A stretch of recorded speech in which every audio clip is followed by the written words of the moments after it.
Hello and welcome back to the Necromancer's Tale. We finally have necromancy at long last. Skeletons, wraiths, thunderstorms.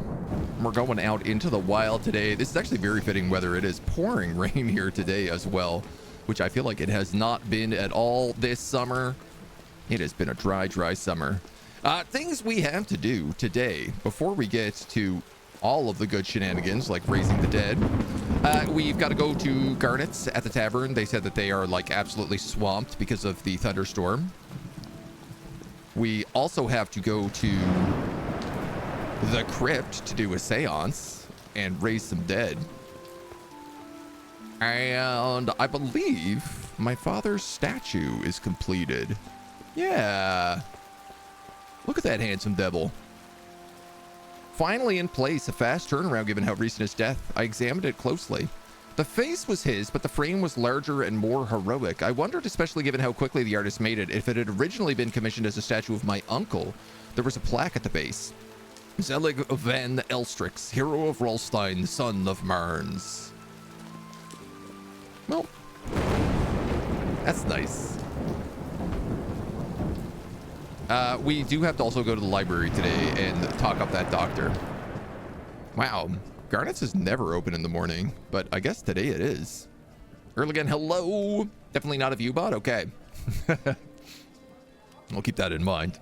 As I entered the tavern, I was greeted by a cacophony of noise. I had never seen the amount of people in here all at once. Garnet spied me through the crowd and motioned me towards the bar. I expected her to be a frazzled mess, but she easily maintained her composure. There you are.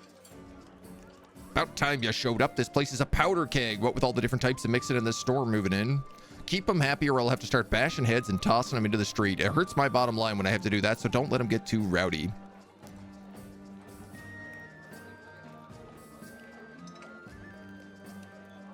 With the storm and all, I'm not available to help this afternoon. This is my job and I am broke. Necromancy is fine to do during the night. Where shall I get started? I knew you were the right choice for the hire. It helps that you could actually read my chicken scratch on that sign. I'll be up here serving folks at the bar. You look after the patrons on the floor, serving them food and drinks, clean up their messes, and tend into their rooms. With the storm coming, we'll be fit to burst tonight. Keep an eye on how much time you're taking on each task. Cleaning up a spill doesn't take long. It doesn't make anyone particularly happy, but leaving a few spills around will start annoying people. Tending to a room takes a nice bit of time and makes everyone happy, but you're leaving other tasks unfulfilled. Oh, man. Fit the burst. Serve customers downstairs, mop up spills, and help customers upstairs. Alert icons will appear showing you where to interact. To succeed, fill the completed taskbar before the discontented bar fills. Wow, this is most certainly a new minigame. Clean spillage. Yuck! Ladle? What's going on up here? Knickers? Those are mine. Yoink. A bodice.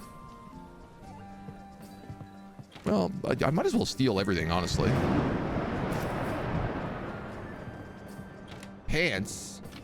That's not what I was trying to clean up. I was trying to steal me some knickers. Get me them street panties. These people are pigs.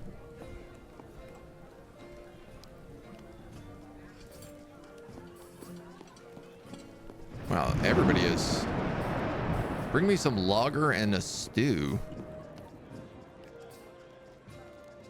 Man, everybody is making a mess in this bar.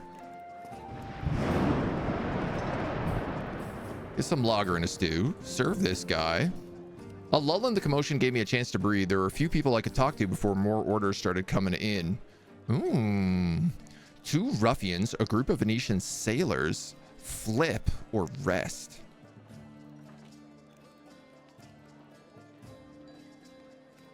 Let's observe the ruffians. They sat at a nearby booth quietly talking. I noticed each time another patron walked by, they would pause their conversation and eye the interloper until they were out of earshot. This treatment did not extend to myself. It seemed as if the help became invisible after some time. Yeah, let's eavesdrop on their conversation for sure. You heard me right, stole it right out from under her nose. Gods be, and you just walked right out with it. You're damned right, what were the animals gonna do, stop me? Suddenly aware of me, the man looked up in conversation. I'm busy. Myself mopping up an imaginary spill of beer, but I stayed within earshot. Wow, that's unbelievable. I can't... Of course, did not notice right away. Shrieked like a gull and her friends gave chase. They were barking mad. What did you do? I ran, of course. Next thing I knew, I was heading straight towards the north gate, took an immediate right there and headed along the inner wall, past a gatehouse, until I found myself in a copse of trees behind the whitewashed Orthodox church. Stashed my prize there and ran off into the night. I'm letting the heat and the storm die down before I head back and retrieve it. Don't you think the table is clean enough already? Yeah, just leaving. I nodded and walked away, trying to remember the directions the man had given to his ill-gained stash, whatever it might be. Let me get a couple of rounds of ale for these lads.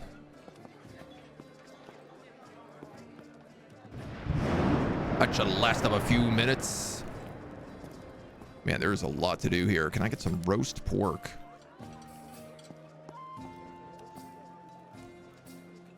These people see, I leaned against the nearest bit of furniture, took a moment to regain my composure. These people were demanding, but I seemed to be keeping enough that I could take a minute to myself. Let's see what the Venetian sailors are up to. Tired and well lubricated, standing wearily near the door, chatting amicably while searching for the bottoms of their mugs. Ciao. Afternoon, governor. Quite the storm raging out there. Glad you made it to port. Getting caught in a storm when we're underway isn't the worst thing. Batten the hatches, set the storm sails, ride her out. Some flathead getting caught underwear near land or heading into port. Now that's dangerous.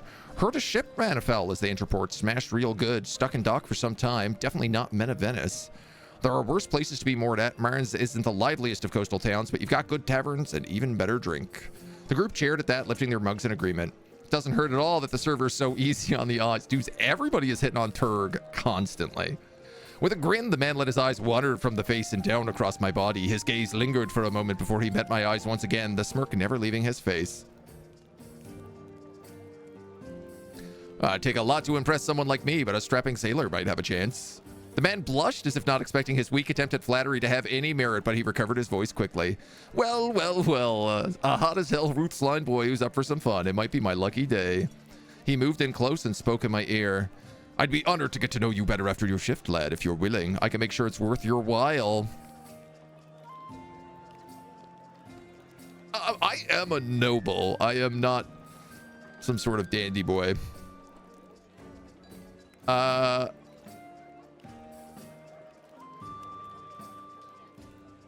playfully flirted with the man for a few minutes. He seemed willing to wrap himself around my finger if only I would ask, but I kept him guessing.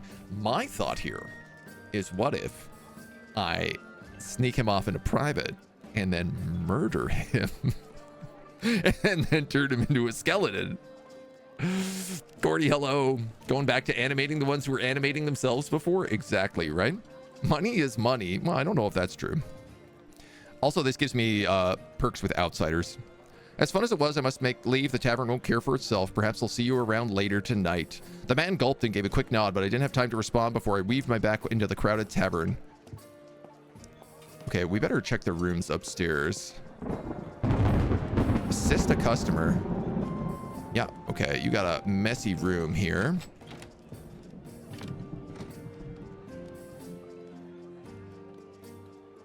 All done. I'll try not to leave such a disaster on my way out. I mean, it do at least feel like we're crushing it. It's now the afternoon. Boy, is time passing quick. Ain't never a dull moment here. There aren't any sheets or amenities in our rooms. This room is also a mess.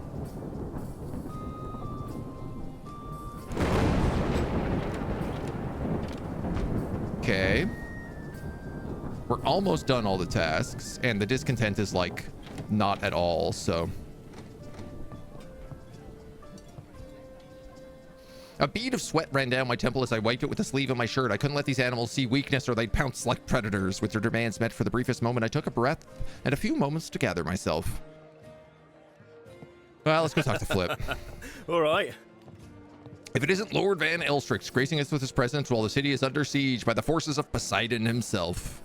A mischievous grin wormed its way onto his face. Apparently, I'm not the only one working tonight. I see by that splashed ale upon your sleeves that you're busy tending to these curs. What is it you're working about? What are you working about? Not planning on causing any trouble, are you? I never go looking for trouble. It just so happens to follow me wherever I go. And I'm but a feather in the wind, letting destiny guide me as it sees fit. Flip is definitely pickpocketing everybody, and I want to help him if I can.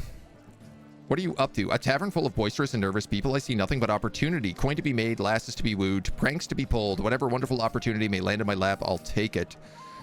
Now that I think about it, having an inside man in my corner might make the night more exciting. What say you, Turg? It'll be like that time when we were not even knee-high to a grasshopper and set a pack of frogs to run wild in the library.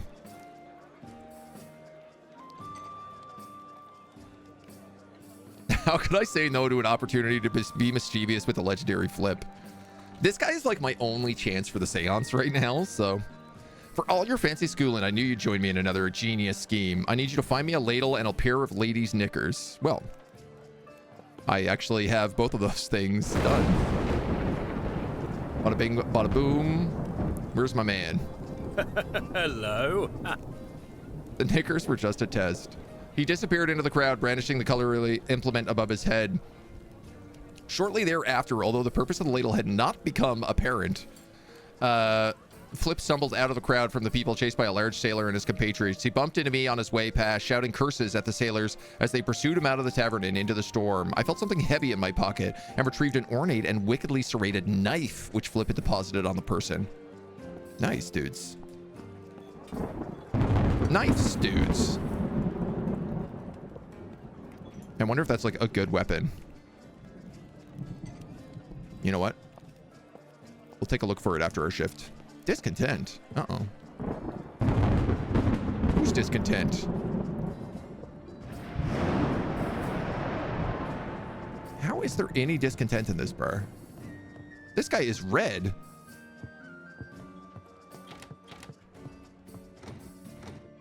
I've already prepared your room once. Oh God, there's so many jobs to do now.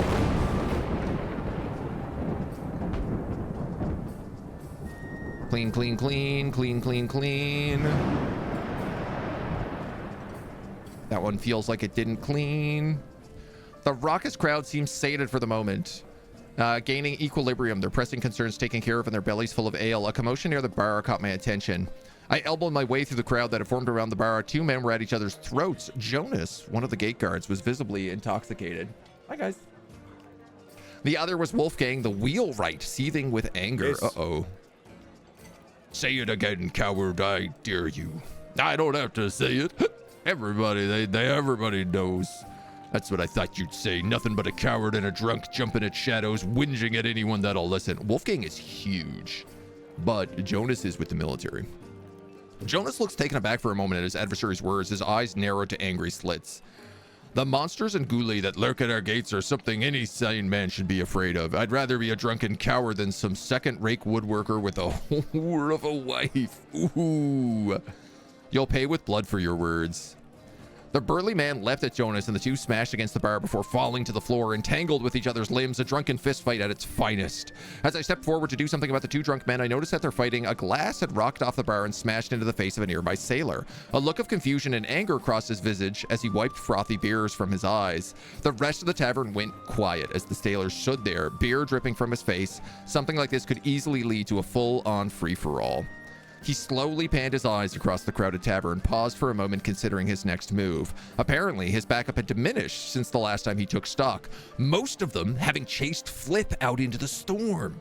He shrugged and turned back to the two fighting men, more interested in his beer. Oh my God. You drunken oafs, get out of my tavern. With an efficiency that's rare to witness and a strength that bellied her age, Garnet quickly extricated the two men, dumping them unceremoniously into the wet street. All right, folks, back to it. Chairs erupted and the merrymaking continued.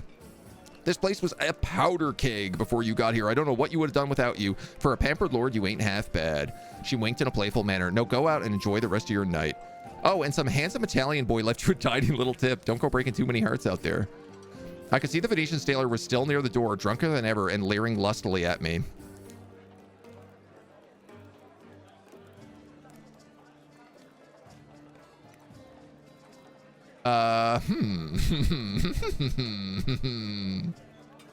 Yay, more necromancy. I think the problem with this is that this Italian boy probably wants me to go upstairs, and I want to take him out into the woods.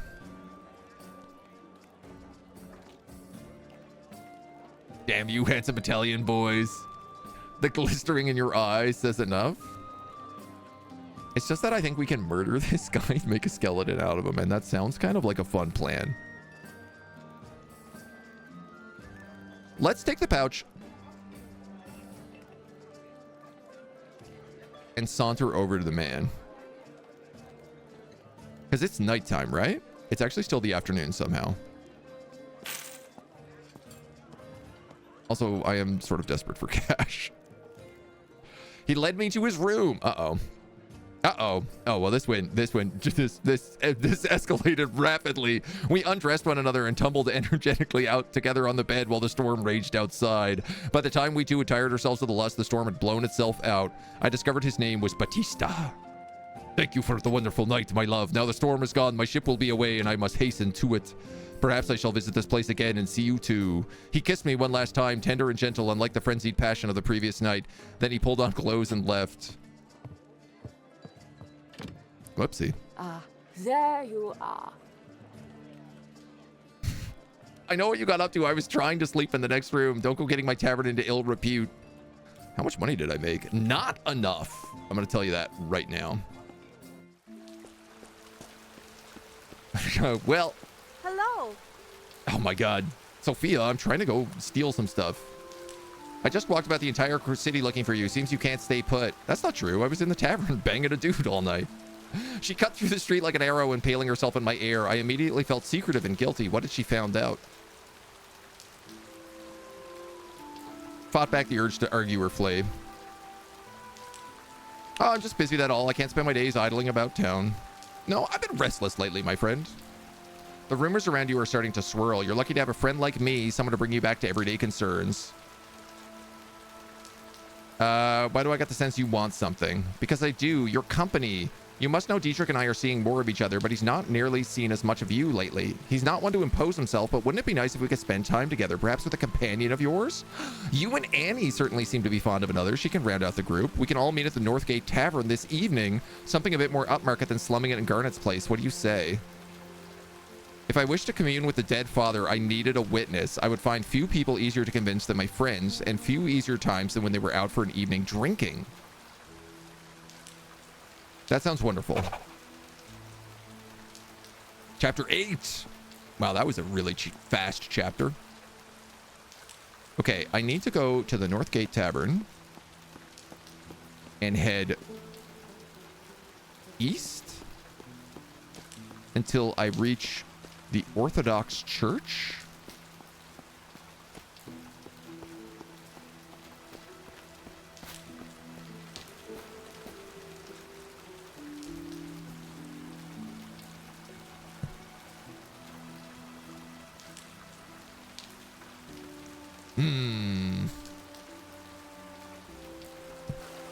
I think I missed the opportunity to get this loot because it's no longer here.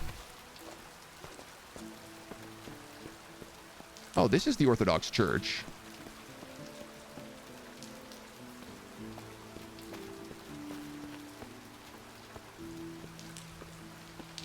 Yeah, I'm not seeing any loot back here.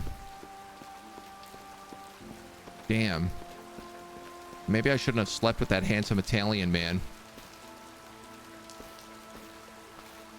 Outside the wall? No, he said it was inside the wall. I imagine it was probably right here. In a dead tree.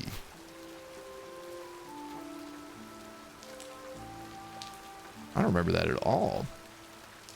Kind of skipped the night, so that did help the time go faster. Yeah. This runs like the fastest way to lose all trust. Listen. You know, sometimes you got to get up to trouble, okay?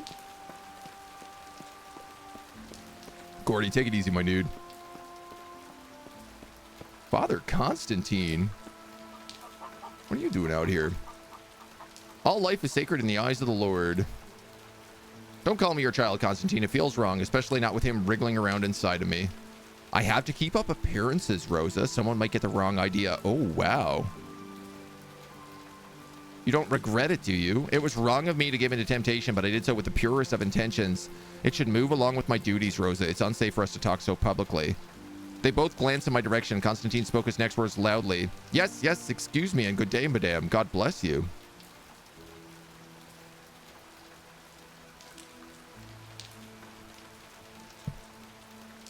Let's write that one down.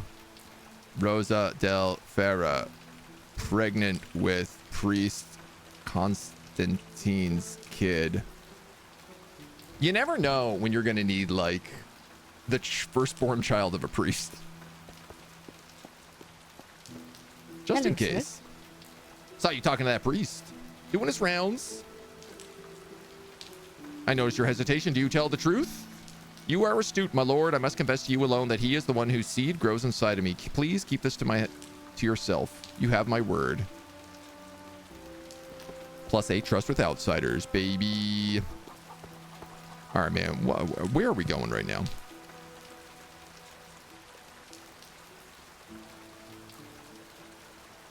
I do gotta bring the lady with me.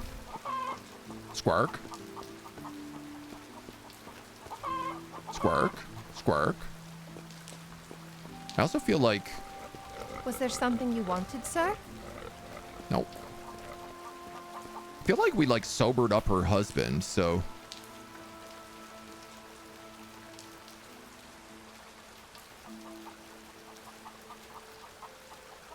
There's no corpses up here. All the corpses are in the cemetery, and they're hard to get a hold of.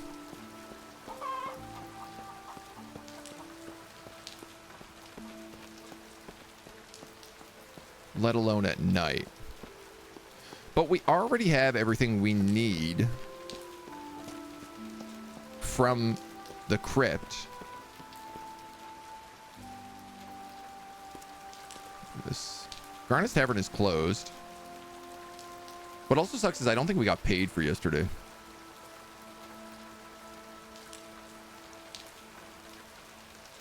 All right, let's go to the library. See if we can find our lady friend. Connor is here. Diedrich is here. I feel like if Connor is here, Hello. her sister must be. Diedrich, I need you to visit my father's crypt. Can you accompany me? I'm too afraid to go there. You would need an armed guard. Why would you seek this danger? I must see his final resting place. Diedrich seemed like a dead end. Whatever. Maybe once they're all drunk. Good to see you. Annie told me I might meet you here. I have to admit, you've been getting to quite like the books. I need a trusted friend to visit my father's remains in the crypt. Have you seen Annie around? She's working at the hospital. She'll be here later or tomorrow. Okay. So they now trade off. What about the children? Hello again.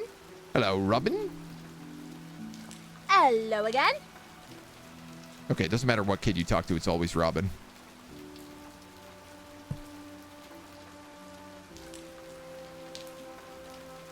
Well,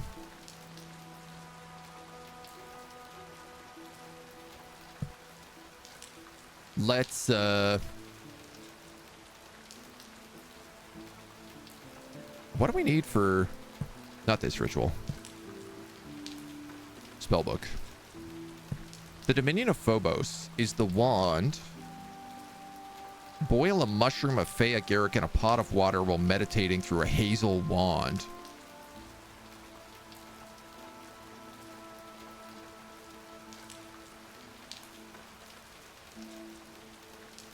To protect the ferret area from Judas, just must boil a mushroom of the type fey agaric in a pot of water. How do I do that out in the open? Hello. Oh. Are you brave? Are you strong? Are you courageous? Come with us. I am. Lead on. The town guard approached the girl, waving her down. Do you need help, little one? Okay, oh, this is here. Carla related the plight of the flooded farm to the guard, who crouched there in the rain before us, nodding along. Sounds like big trouble. It was smart to come get help. Andreas took the girl's hand and nodded to me, clearly expecting me to come along for this little adventure. Okay.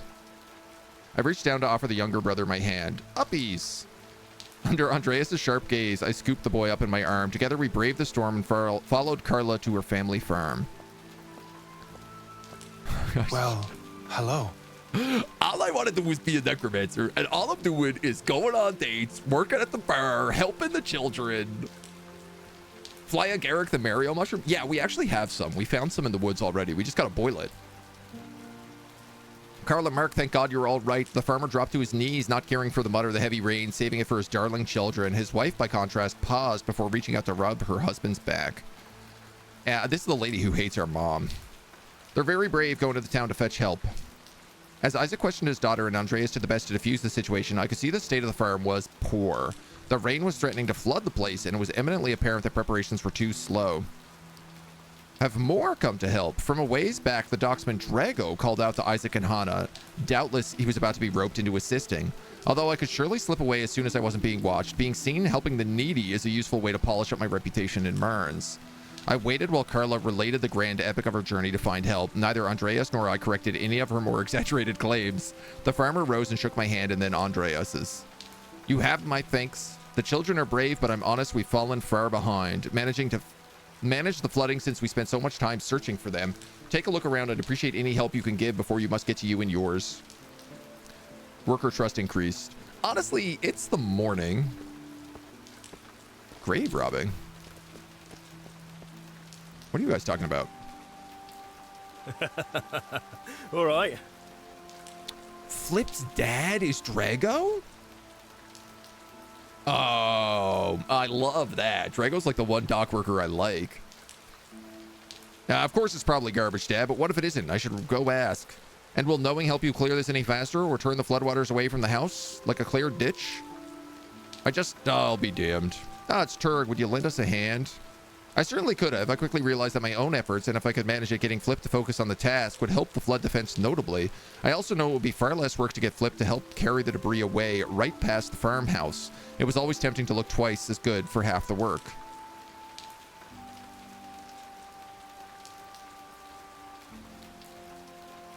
Here's the thing, like, my guy is a soldier and he's strong. But... All right. I'm Flip, a roguish childhood friend of yours. So far, Flip is my best bet to go to the grave. He likes me more than anyone else, and also he's a rogue. Like, if anyone's going to get into the dark arts, I feel like it's going to be Flip. We're going to spin a point here to trick Drago. Come on, Flip. Let's give the old man some space and get this debris carted off. Flip rolled his eyes and made to argue, but caught my true meaning after a moment. With a sly smile, he let out a theatric sigh. All right, let's get to it. Once the wheelbarrow was loaded and we were out of Drago's sight, we slackened the pace. Despite the rain, we enjoyed one another's company and had to fight down our laughter when we approached the farmhouse. We put on a show of stacking the debris up out of the way, making certain we were both seen doing the work before strolling back to the ditch. Took your time, didn't you? Come on, Flip, get back in here. We got no more time of this carting off. Flip threw an appreciative wink my way and got back to work digging the ditch with his father. Farm tools. What else you got for me here? I almost missed the tools that were leaned up against the fence. If left here, they would best become rusted or damaged, or at worst swept away. It was a task that no one noticed I would have done, so perhaps it wasn't worth the bother. I don't think I need farm tools. Let's just move them to a shed. After a few trips to a nearby shed, I got the tools put away safely. Breaking of it later would surely look poorly, but perhaps the good deed was enough. Still the morning. Firewood, Isaac, farmhouse, hen house. Let's talk to Andreas and Tomas. Tomas hates me. Why bother with all that? Some pots and buckets will handle it. That's the easy path, not the right one. You calling me lazy Baron's man? Say it again. Go ahead. You must think yourself a witch. Shame you're only half right. Tomas clearly did not understand the verbal jab, but that only seemed to anger him further. What are we working on, gentlemen? Both men sheepishly shifted in place, silent for a moment. Roof's got some leaks, and Isaac asked us to help fix it. All it needs is buckets and pods. They seem ready to continue arguing unless someone settled it. Consider the roof. Andreas had found a ladder, some nails, and various scraps of wood and leather. By climbing onto the roof, we could effect some repairs, but in this weather, it would be dangerous. I could help the Miller family greatly, but we shouldn't surely not be seen by anyone while working up there.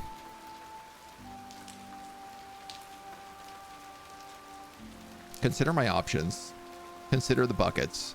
Tomas had already assembled a small collection of buckets, which together with any pots we could find should help mitigate the leaks. It was an easier task than the alternative, and the one the more people could see us perform.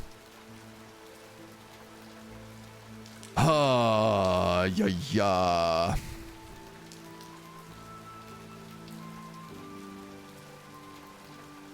So here's my thought about helping the Millers. The Millers is the only people who can see me potentially come in and out of this tunnel with skeletons. They live on the edge of town, and I'd rather help them, I think. Also, it's the morning. We still have all day. I think let's do the real stuff. Consider the roof. Wasn't getting to get more any dry up there. Let's get started on the roof. Tomas managed a single syllable of protest before Andreas' confident grunt of approval silenced him. Also, I like Andreas. I don't like Tomas. We ratted Tomas out to the cops, so. I took a look earlier. It seems a few of the shingles need replacing, but if we try that now, it'll rot later because of the water trap beneath. Of course, everyone knows that. Best we can do for now is something temporary. Gathered what waxed or oiled canvas and leather I could find, but we'll have to use scrap wood for the rest. It'll be dangerous work, but we can handle it. Andreas looked ready to start another brawl after Tomas said, I'll handle the ladder and pass things up. I'll climb onto the roof, man. We're good at this kind of stuff. Climbing up, my grip slipped once again. The rain-slick precipice I climbed over was far more dangerous, but I pushed on. Andreas was close behind. Tomas passed us up supplies and we got to work. Actually, if this is agility, I'm really bad at it. A fall could be fatal from here, but if not, I guarantee it'll hurt. Yeah, I didn't think this through. I'm gonna get knocked over by the wind. The storm lashed at me, driving me nearly to my knees and ultimately to slip up.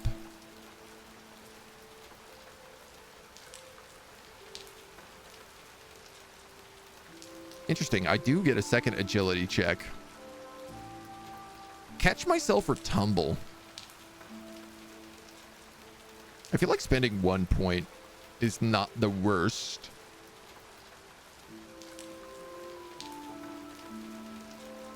But I also feel like if I'm seen falling off the roof, then that's like, wow, what a hero I am. Let's tumble. I fell in a heap and tumbled over the edge of the roof. A few moments later, I awoke on the muddy ground, bruised but alive. Nice try. Through the slightly open door, I smelled a warm aroma. The storm had its own smell, cold, wet, and violent, and for the first time since reaching the farm, something cut through it. Something warm and welcoming. Over a struggling fire, Hannah Miller tended to the thick soup and source of the welcome scent. Kids can lure away potential undead. Flirting gives you an alibi witness. Also, redhead. I mean, it's all helpful, right? Hey. You're drenched. Andreas told me how you helped up on the roof. Thank you for that. I was worried we would be flooded from the inside out. You must be exhausted. Can you lend me a hand with the fire? I sure can. Lady who hates my mom. Inspect the fire. It burned low and was emitting little heat. It needed fuel. Hey. I handed her some firewood. Stack it in like this. Following her direction, we fed the little thing, propping and strengthening it into a proper blaze. The soup simmered away, reflecting the happiness and quiet appreciation of her face. I did not feel any heat from the fire. Inspect the cauldron. The soup was thick and hearty and piping hot. In this weather, it would surely help everyone's effort. She filled 2 bowls and handed them to me. Take these to Drago and his boy. They've been busy out there with the ditch. Can you check that the chickens are safely stowed away from the storm if you have time? Their coop is around the side of the house.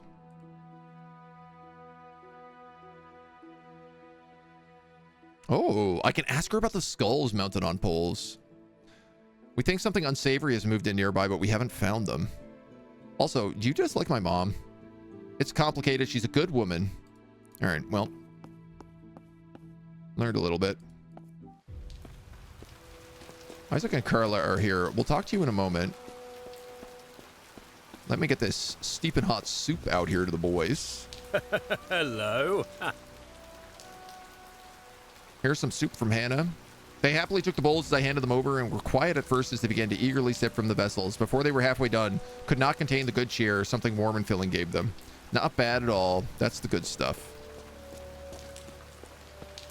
It's an easy task. The chickens are scared. We're going to look at the bushes. Something was clearly eyeing up a chance to turn the storm into something beneficial. If I stayed quiet and approached, perhaps I could catch the would-be chicken thief. As I inched forward, I saw several hunched figures in the bushes, each no higher than my hip. In the dark and the rain, the only thing I could be sure of was glinting golden eyes that caught and reflected back the distant torch like a cat. Talk to the creatures. Bush creatures. No closer. Closer we stab. Stay. Yes, understand. I will permit you to take these chickens, creature. In return, however, you shall owe me a favor. Favor. The creatures huddled together and began a rapid conversation I could not understand, or at least in such shrill voices that parsing out any particular sound as more than a random syllable or hiss was impossible. High price, agreed. You leave, we take birds. Oh, favor. I could practically hear the collective drooling of the strange hunched things, but I had one last detail to hammer into their heads. When I wish to speak with you and claim my favor, I will leave you a sign. Yeah, let's use a sprig of mistletoe. A sign of friendship where you stand now. Mistletoe to meet, it is right to use. Agreed. I did not know when I would have need of these craven little chicken thieves, but it cost me so little to turn a blind eye, I could hardly refuse such a tool. The creatures dashed into the henhouse, each grabbed a chicken, and then raced away with surprising speed, though they bore prizes as large as themselves. Oh my god. So good. I love making friends with little monsters. Grab some extra firewood here. Carla's punishment, or at least the first stage of it, had begun. With what I expected was great protestation, she had begun to sew together old linen clothes, rags, and sheets into makeshift bags. Her father alternated between helping and filling those bags with dirt. There weren't going to be so many bags at the pace they were making, but some fortification was usually preferable to nothing at all. Hello. Looking to help me out? No need. My brave little adventurer here is all I need. Saying sorry doesn't fix it, love. We have to apologize with our actions, too. I know. Really, Turk, we've got this handled. I'm sure you can find someone else that needs doing. This was a waste of time. They would never build a wall with what would make any real difference given the resources they had on hand and with no time to fetch more.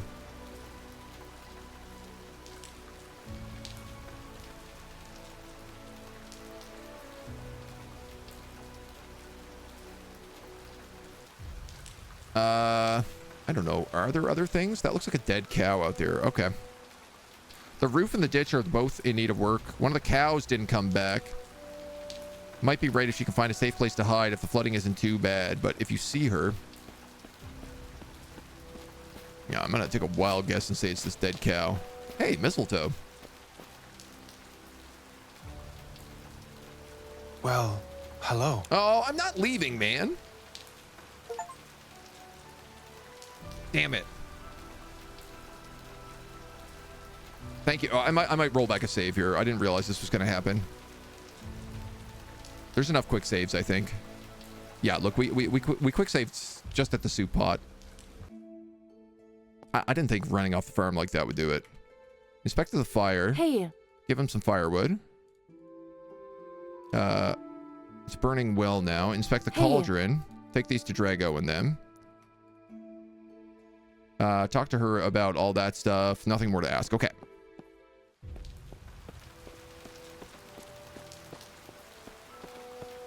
This way I can actually wait to talk to Isaac until, like, everything else is done as well. All right. Here's some soup. Let's go make friends with the little monsters here. Eyeing up the chicken coop.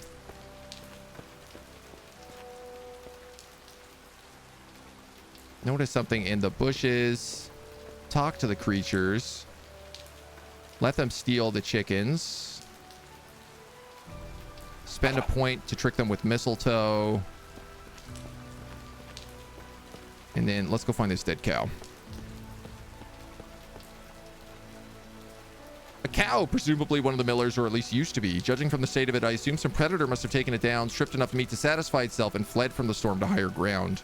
Small and hungry fiends I had encountered at the chicken coop might have been involved, though based on what I'd seen of their courage, this unfortunate cow had already surely been injured in a fall. There was little left to do but decide whether to tell Isaac or not. The bearer of bad news was often associated with it, though it would be the responsible choice. If I kept my silence, the floodwaters would wash away the evidence, and the result would be the same. Oh man, I'm gonna still tell him about it. I'm trying to be a homie here. Well, hello. And then these two, yada yada yada. I want to say this is where I can do the most good. Before he could protest further, I squatted next to Carla and began to help her sew new bags together. She beamed and started to tell me about her adventures the other day, rescuing the princess from the forest trolls. I was fairly certain she meant her doll from imaginary foes, but didn't interrupt her. Isaac clearly found this endearing, though he could not let her see it. However, I felt nothing, a curious lack of interest or warmth at the childish antics. Alright, that's about all the scraps we've got left for this. Someone might still need your help around here, but thank you for helping us. If you see a lost cow wandering around, please get her to help. I saw your lost cow. It's dead. Something took it down long before I found it. Damn. He was silent for a while, almost as if he grieved for the animal. At last, in that moment, I understood. I found it impossible to understand. Thank you for telling me. Shakal, hello. Celebrating check marks by finding marked graves and checking if we can raise the undead. Yeah, I'm meant to be raising the undead, but I'm going to tell you, I'm spending a lot more time helping out these poor farmers instead. Goat's milk. What's in this cupboard? Honey, flour, cooked meat, jars. Cooking pot. Guess there's nothing more for me to do. Pillows.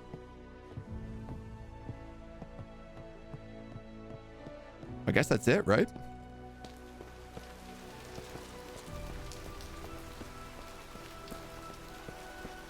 Well, now I'll go out and I'll grab that mistletoe. Well, hello. Turg, hang on. I just have to say thank you. We really appreciate all you did to help us. I couldn't let you go without saying it. He shook my hand to look at genuine appreciation in his eyes, watery eyes, and not just from the rain. That expression should have given me joy, the pleasure of helping humanity, a feeling of community. Yet all I could feel was cold satisfaction that my good reputation was assured. Yeah, well, I'm a necromancer. What do you expect? It's still morning time. I guess what we're learning is we don't actually have to help people. We could just be a ghoulish monster. Let's go back to town. Watched a couple hours split among your days with this game and have yet to see a single necromantic action. We've done some. We know how to raise wraiths, and we did animate a skeleton. We also almost killed our best friend. But the necromancy is a slow burn. There's no doubt about. Okay, we have to boil some fly agaric so that we can do magic. Do I have a pot of water? Great question. Cooking pot. Jars of holy water. Cooking pot of grease. Jars of goat milk. Is there water in this one? Cooking pot of water. Excellent. Sure. A fly agaric.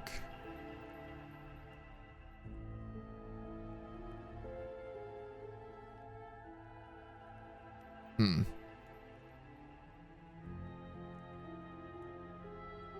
I have that spell right? To protect by fear an area from intrusion, the sorcerer must boil a mushroom, a fly agaric, and a pot of water while meditating their power through a hazel wand. Aha, okay. That's the problem. I don't have my wand equipped.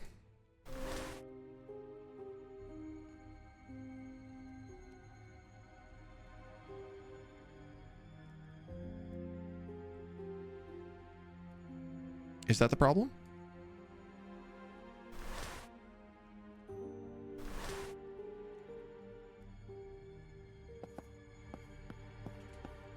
Maybe we just have to boil it on the spot. Yeah, we got a wand. We got a wand. We cut a hazel. We cut a hazelwood tree from a graveyard and then captured a goat using an apple and sacrificed that goat at a ritual altar and had a witch consecrate the wand. It was a bit of a process.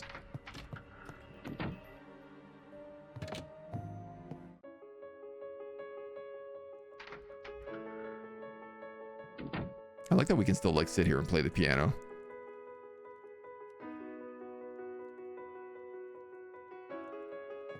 I bet that's a long track. Okay, well, it doesn't seem like...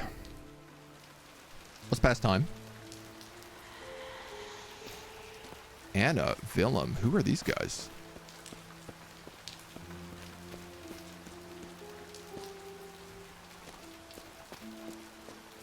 There's always something new. Through the noise of the wind, I fancy I'd heard frantic voices calling from the direction of the beach. Hello. Two bedraggled fishers crawled through the fresh, stormy sea. Despite their exhaustion, they shouted loud over the howl of the wind. Anna, are you? I am here, Willem. Dear brother, are you hurt? Their language was strange, but I could understand them well enough. They looked Ottoman, but they were not speaking Turkish. Oh, kind local. Where have we wrecked? We are from Bosnia. Are we near? Are you all right? This is Marns in Rolstein. The words are so different, but Rustin? We're in Rustin? Oh, home is so far. will it even be home? They despise us there now. And their bellies go empty without our catch. What to do? Farming industry is dead. We're making it undead. We're the weirdest necromancer so far. We definitely are a weird one. What happened? The storm was coming, but our people were hungry, so we set out for one last catch. We shouldn't have gone out. We needed to. They would have praised our hard work. We were caught by the storm, sir. It carried us through the sea. Our boat is 1,000 pieces in the Adriatic now. What's the problem? Fishers with no boat and no fish. Our village has no other fishers, and the people are beset by a plague. Some foul sickness that has claimed many capable people. They need our fish, but now they won't have any. We have no way of getting back, and even then we have no food. They already hate us, but they need us. So do we stay and let them starve or die to the sickness? Or do we go back to the few who can remain, can drown us in the sea? Why do they hate you? They think we are the cause of the sickness. Why would we make a disease that takes our own mother? You cannot have forgotten her so quickly. Why are we healthy when all the other fishers are not? They did not trust us from the day we arrived. Our faces scarred them, brought back fears of war when only so recently they had been free. We are Ottoman and Dalmatian alike. How can they fear us? What is your advice?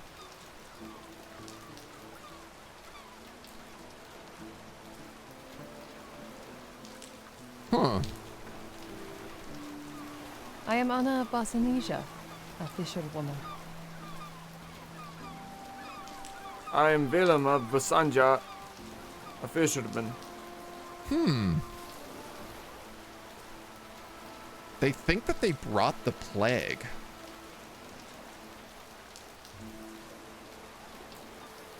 I'm gonna say stay in Marns. Mostly because they're outsiders and I need outsiders. A nice idea to get away from those who may wish us dead. We must go back and lend aid. To the people who burned our mother's body when she died, I cannot think of going back. Marns is a big place. Perhaps we could settle further along the coast. Is Bosnia home? It's where we live, but it's not home. We are from Skeletal. You must have forgotten that fighting took our father, that so many children's father. At least Bosnia looked past the face of our mother, the enemy of so many people along the coast of Dalmatia. We were 2 children and a mother barely alive. They wanted our fishing boat more than they wanted us. I wish you could see the kindness in their hearts like I can. The beauty of the village. It might not have been any more. The village might have been lost with that storm. Well, you guys should seek shelter. Get out of the storm. There's nothing left of our boat. It does no good for us to shiver in the rain. Where can we go? Do you know of a place that can seek shelter? Tavern by the docks. Near the market, there's a tavern with rooms for lodging. By the north gate, a rather nice tavern with fine rooms. The cathedral. Follow the river out the east gate into the slums and sleep amongst the pigs. I mean, I always want to bring everybody to Garnet's because that's where I work. Rooms to purchase by the day. That sounds wonderful, but where will we get such coin? I'm going to give them 4 crowns. Mostly because they're outsiders. We won't be able to return this, yet we shall sing praises to any who will listen. Come on, man. If I got a job the first day I came back into town as the son of the noble, you should definitely be able to get a job at the docks. If you're fisher people. Uh-oh, what's going on here? Yes? What? Quiet, he's coming. Ahem. All right, what's so secretive? I ain't telling you nothing. No, Drago, I think we can trust him. Might even be a good thing, I suppose. You might be able to help. You got some pull in this city? Well, my uncle is the Baron. That is true, but foreigners, though. Yeah, but I don't mind foreigners. They don't know what's going on, so maybe they're okay with necromancy. All right, what's going on? Me and the guys like the dock. It's familiar. Pay's not great, but we got a good thing going. We do the work. Gerhardt does nothing. Can't do nothing if we ain't moving cargo, so we're taking care of what's ours. Someone wants a piece of that. Attacks or talks, as the ruffians call it.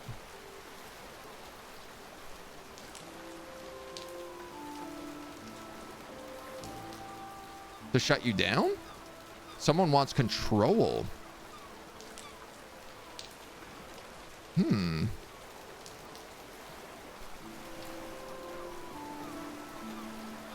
Certainly the harbor master should do something. Old Gerhardt's given us the cold shoulder on account of us banding together. It's a power struggle. We can't rule him out either. We have to be cautious. What do I get out of helping? Bad as the lot of them. They always want something. Can't see more than their coin purses. Look, someone's stirring the pot. Get your hand in there and stir it however you like. Just stop the attacks or don't. All right. I'll consider it. You have ideas. All right. You mentioned some ideas? I better head off before we attract too much attention. I've been thinking about that. If we had a big meeting and let it slip, bet they'd show up. We beat them, they'll make a mistake, and we got them. Ain't fancy, but it'll get the job done. I mean, we're going to beat people up. That's a good job for me. Set it up. Meet in the alley between the dockyards and the gate. Meet us then. The dockyards huddled in a small alleyway. They talked loudly about wages, conditions on the dock, how unpleasant the work was. Before long, I spotted a group arriving from the east. They were armed with clubs and looking for a fight. Join the dockers to help them with the fight to come. Told you we'd be back if you kept it up. Get them, boys. Ham. Oh, it's just a bunch of brigands. Ooh, it's a lot of brigands.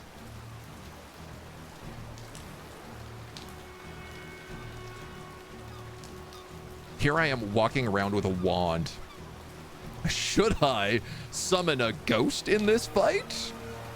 Probably not a good idea.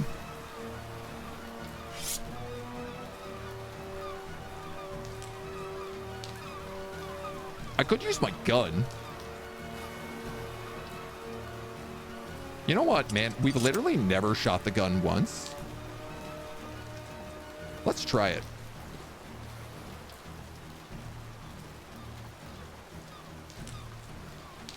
Oh, I'm in control of the whole gang. Ramon with a spade. All right, we gotta speed this up a little bit. These guys all have clubs, but there is a lot of them. Alphonse. 2, 3, 4. Trying to see, are these all 4 wide? 1, 2, 3, 4, 5, 6. 1, 2, 3, 4, 5.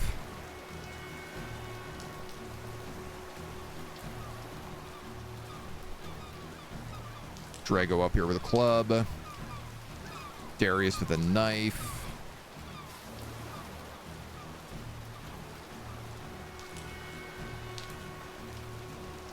%46 chance to hit. Requires 2 AP. Let's move 3. Now I have a 54 to hit. Nice. Get him. Reloading costs 5 AP. Okay.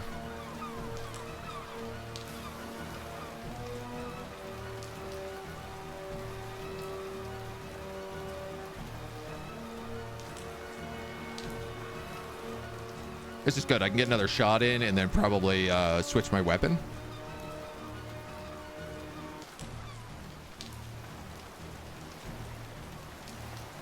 Two, three, four. I think let's just end turn.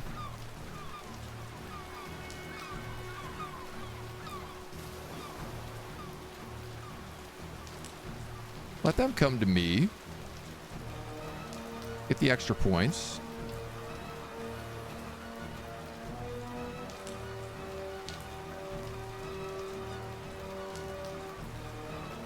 Every Mullen step in the front here. I'm here to help. I've got a gun. I mean, I feel like that's pretty useful. These seagulls are not bothered by the storm. Not at all. Nice. One down.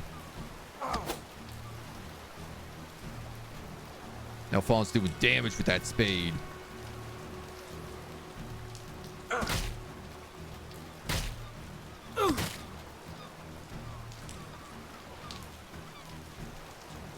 Darius, let's just let you hold.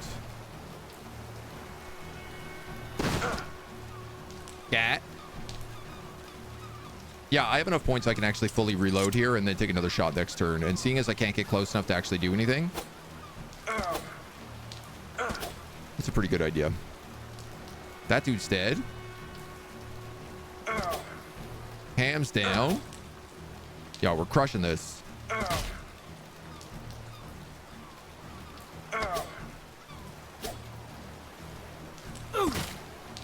I bet Gerhard set this up. Ramon. You gotta be careful, buddy. Oh man, Darius is also getting donked up pretty bad here.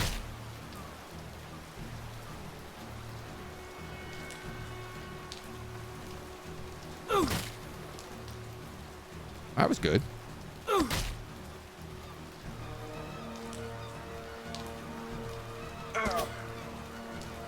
Iced. Move in. Keep stabbing. Oh, 137 critical on Darius. Excuse me. Don't you be coming back. The ruffians beaten and bruised limped away. We did it. Let's get around to celebrate. As my allies swaggered off, I searched the area for a clue. Though marred by dirt, the written paper was quite legible. A signature revealed the name Bozina. They're meeting between the Baron's Gate and the Dockyard. Break them. Now that's interesting. So she wants to become the head of the guild. 2 footprints left by ruffians. I don't think I need this. I think I obviously know who it is.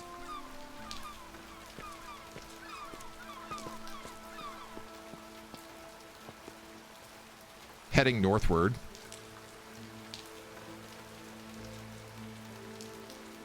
Bozina is the apothecary, yeah.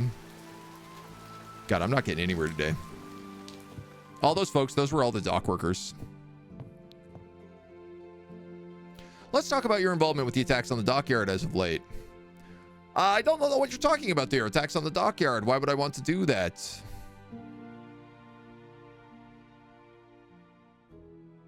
I have a note in my possession that bears your signature. It links you to the crime. Just show her the note. What balderdash? See here. She felt around her smock and produced a sheaf of folded parchment. Some of my notes and my letters wanted to send out. Look, see how different the lettering is? The A on this is wrong and juvenile. The signature is completely different. This, sir, is a forgery. Who would go to such lengths? Regardless, I am clearly not involved. Sugar. I guess I should have looked at those footsteps.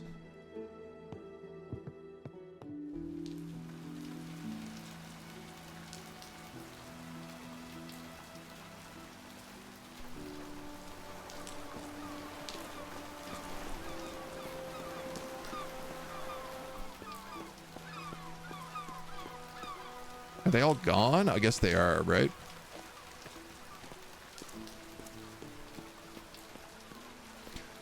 Ah, jeez.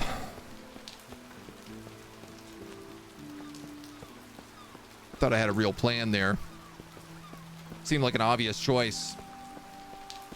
Not like I was on good terms with the gentry anyway. No, that's true.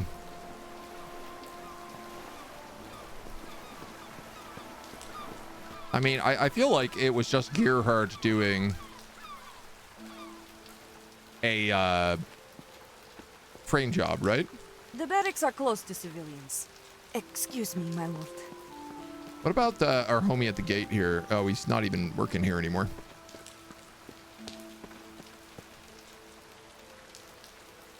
What about the academy? Hello. Oh, my lady friend is here. Good day. You will come again, yes? There's a couple of things I want to actually look for here. The school teacher, So, Lucas. what can I do for you, dear cousin? Oh, you have nothing. Okay. I'm trying to think like who might be able to recognize that handwriting. So I figured all the people in the library were a good chance, but no shot. Lady friend, lady friend. Hello again. I put my arm around her. Annie embraced me and we kissed tenderly. Lovely Annie, we should get to know each other some more. I have an evening off soon. We must arrange a proper date when it's confirmed. Hello again. Have you seen Connor around?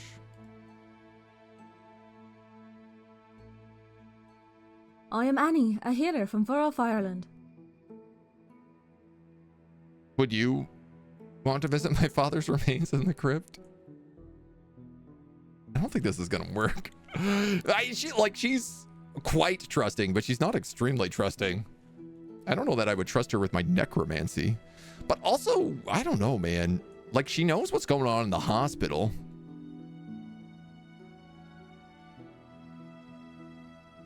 Surely that's not safe. She seems alarmed at the prospect. Leverage her blossoming relationship to convince her to help. All right, I'm going to let it drop. For now. You know, we have a plan tonight when everybody is drunk. And if they're drunk, I can also be like, you don't know what you saw. You were all drunk. You didn't see me talking to a spirit.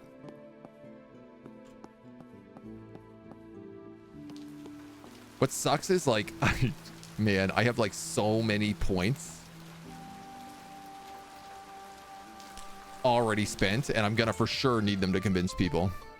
The sailor's not here at the Docks Tavern? Oh, I thought for sure they would have been. Is the fishmonger here? No? Lastly, what is this room? Oh. I didn't even know there was a room back here.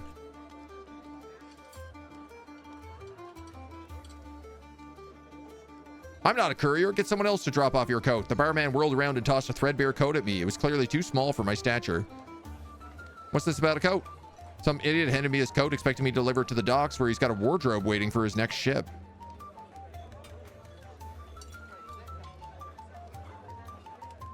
What do you know about those three old men at the tavern? They come in and spend their pensions on ale. The rest is not my business. Do you not care what happens in your tavern? I only care that my customers pay their bills. Their business is their own. So they do have other business than drinking.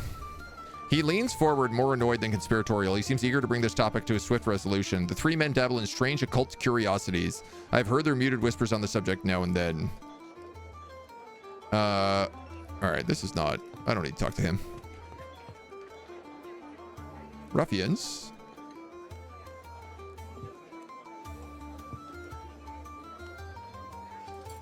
No, we already know everything from them. There wouldn't be a Garnets, would they? The dockworkers? A haunting melody reached my ears as I entered the tavern. The soft, almost ethereal sounds of a flute wafted in my direction from a booth near the stairs. The music elicited strange feelings deep within my chest. I tried to hold on to them to feel what the music was whispering to me, but the feelings faded and I found myself empty once again. A flamboyantly dressed man sat amongst a small crowd and they watched in silence as he played. Grave robbing, says Tomas again. What's this talk of grave robbing? Old Irving was muttering something about it over his beer.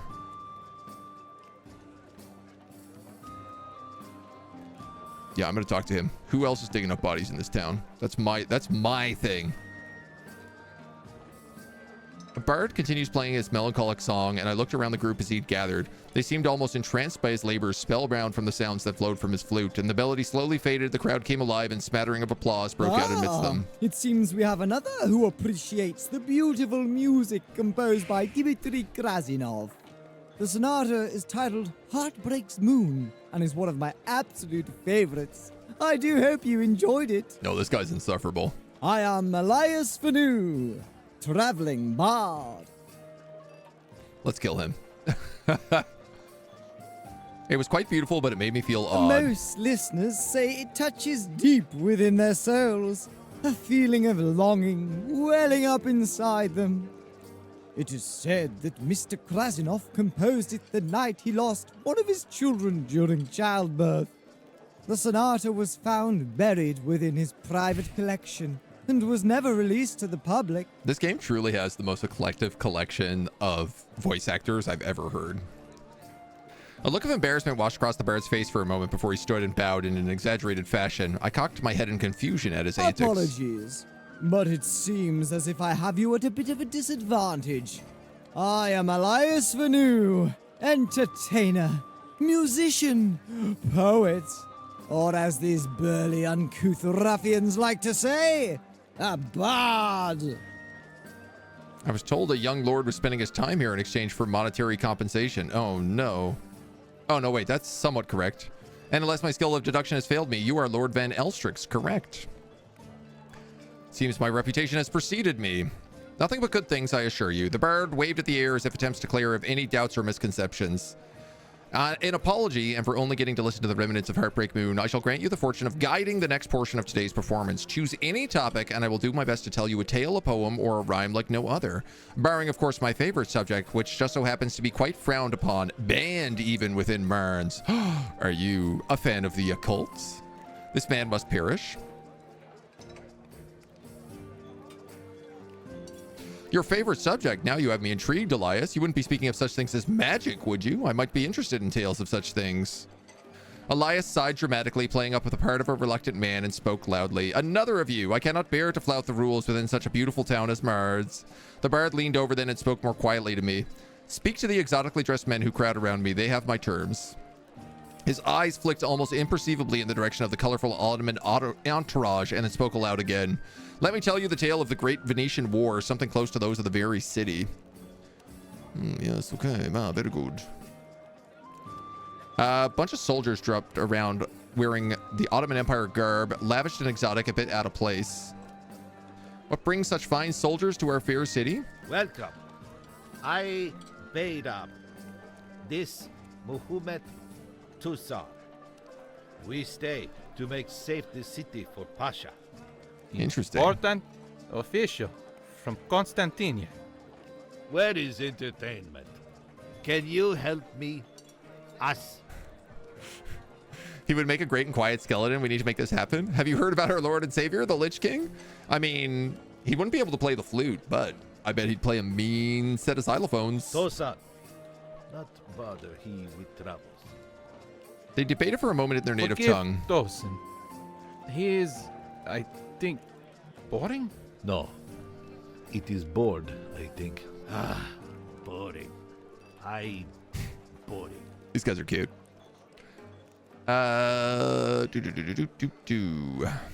What brings you to our city? We protect Pasha. He's a vizier of Ottoman. He's here for a function. He's visiting Lord Yervase for the ball. I've had the pleasure of meeting him once or twice. Smarts, this is a small town. I felt that perhaps these men knew more about the vizier's visit than they let on. We're good at acuity. Appeal to their mutual appreciation of all forms of knowledge. From one inquisitive mind to the other, what else can you say to me about the reasons for your visit? We Ottomans seek knowledge, seek friends. No knowledge should be forbidden. Pasha knows what Yervase thinks, but he'd like to be friends with Rolstein. The three men all wore matching smiles and nodded politely. The Ottomans could be a powerful ally if they were being truthful, able to provide secrets that would let me take what I wanted, and yet I sensed something darker beneath their friendly attitudes, secrets hidden underneath their pleasant demeanor.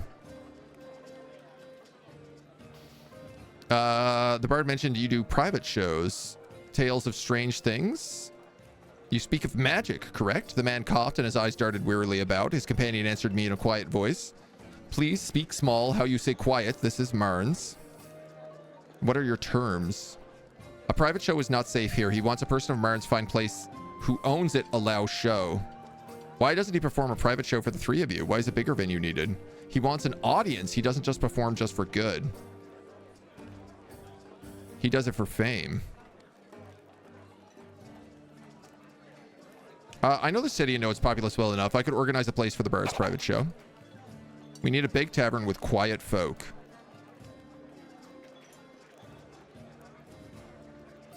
I mean, that's Weimer's, right?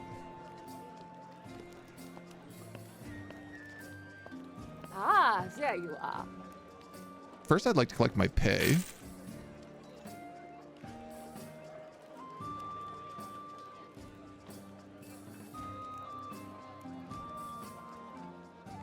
The wall out back has a large hole in it. Loose bricks that gave way, an architectural flourish. Flourish used to be covered with planks and they've rotted away too. See if you can patch it up, or better yet, patch up the hole entirely. This is like... Ooh, what is going on up here? A boisterous noise erupted from the last room on the corridor. A voice shouted above the din. We did it, men. Hard work, the lot of you. Drink up. The sound of cheers and carousing penetrated the thick oak of the door, the merrymaking lasting several minutes. Rooms paid, but not all night. Let's get out of here and lay low a couple of days. We deserve the night off. More cheering and the sounds of footsteps making for the door. I sidestepped hastily into the neighboring room to let them pass. Okay, well, first off, let's go in there and see if there's any clues. A note. Signed with a stamped asterisk symbol which glowed with a faint golden sheen. Between Baron's Gate and Dockyard. Burn this and leave the other one to be found. A faint golden sheen. I wonder who paid for that room. Ah, there you are. I've been asked by a bard to find a suitable venue for a private show. Could we use this tavern?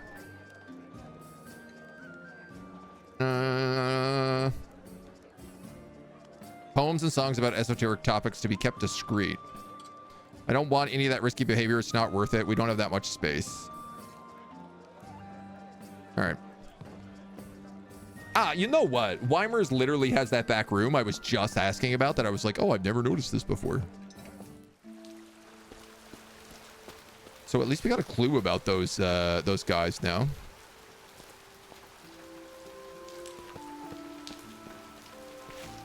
Okay, where is the hole in the wall? Ah, there it is. Came upon a gap that Garnet had described. It was larger than I anticipated, and the edges were rimmed with bright gray bricks, clearly younger than the rest of the wall. It seemed this gap has been patched many times. The cold air from the basement is within. Investigate the breach. The planks did not look at all rotted, but the employer had described. In fact, the wood was still bright and fresh, without so much as a single winter's rain to soften the untreated surface. It was clear the boards had been pried from the wall with intent rather than collapsed. Something peculiar was afoot. Hide in the bushes. I waited patiently until the last light, but no one came. As I was about to give up, a figure approached. I did not see some ghoul or urban scavenger scratching at the brick, but rather a young child crept towards the wall. The darkness impeded my vision, and I believed it was Nick. He came towards the gap with practiced ease, squeezed through, and disappeared inside. Emerged several minutes later carrying a small bundle. Well, Nick, you've been caught. What were you up to? Ain't no idea what you mean, sir. Everyone knows taverns aren't for children. Yet here you are, sneaking in the night like a thief. This is the guy. This is the kid who keeps like backtalking me. Nick, a young boy of man. Man. If there's one thing I've learned, it's just like I keep getting whatever the positive choice is for the children. Don't worry, I'm not here to punish you.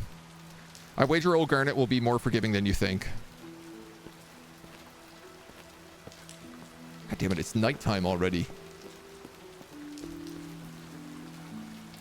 Garnet's Tavern is locked.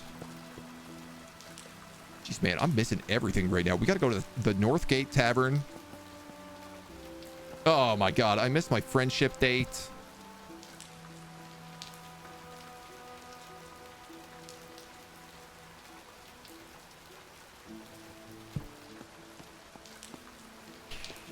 Everyone's going to be real upset with me.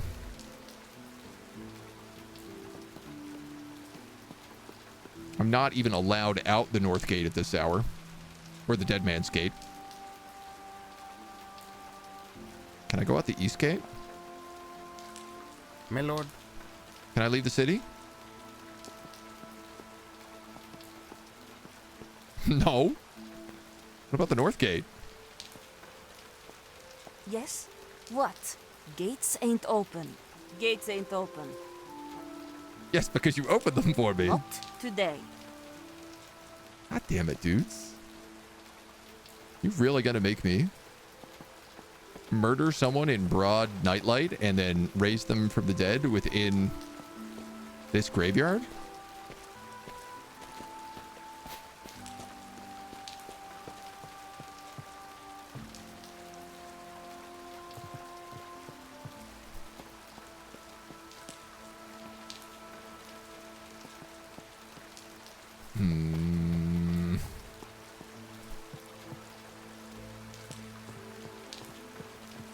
Can't get nothing done.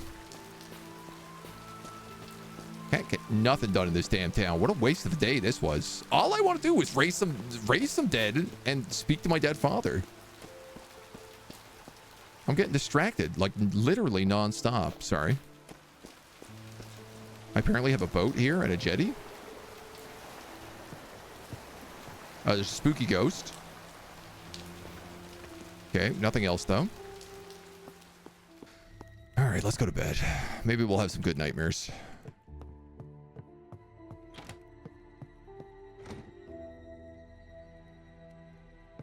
Not a single nightmare to be had.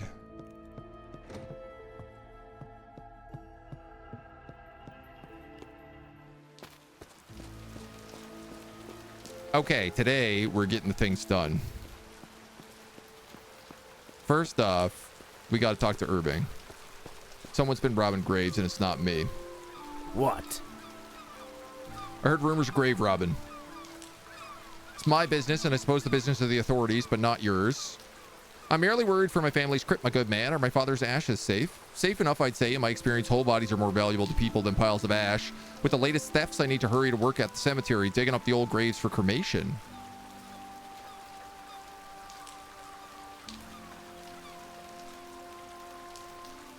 That's it? That's all we know? Missing bodies in the cemetery. Jonas, open the door.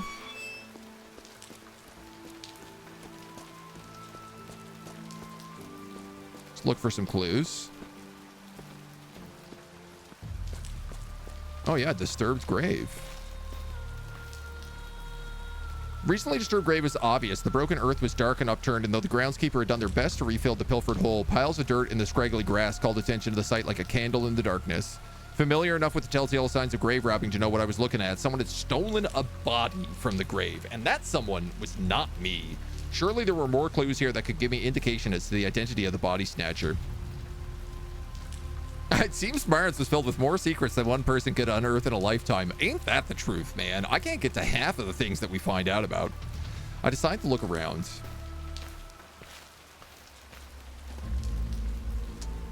Probably should have done like the Dominion of Phobos before I came in here, but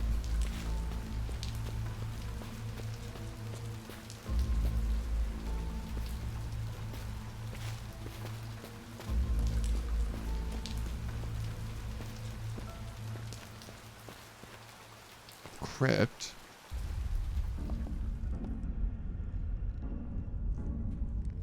You need a torch. Come on, man. Light that torch.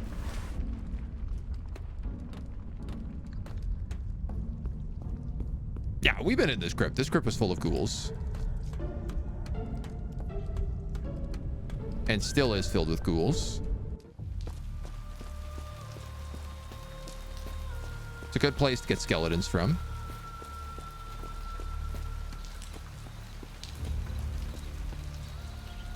There's the old chapel. I begin to feel ill as soon as we step inside. Nothing new here. The hole that the ghouls came from, and then these are the old books.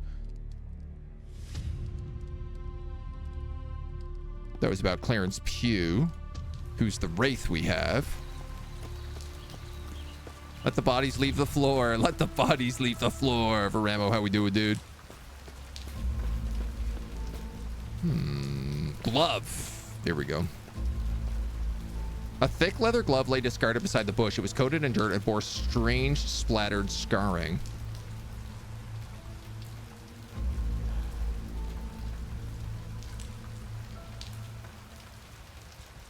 Dude, I have knowledge level 3 and I have to spend 2 points on this. That's all my points. A corrosive agent, someone with knowledge of alchemical mixtures, the apothecary, or there could be information at the library.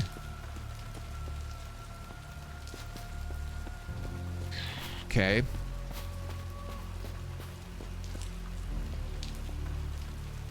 All right, well. Unless I'm going to start murdering people and bringing them back to life, we might as well head to town. I'll open the gate. Quick, get inside.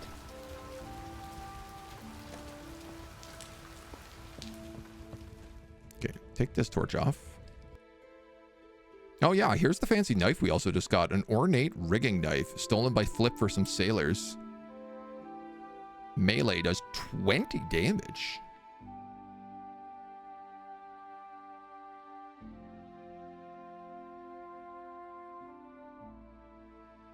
It's not very good.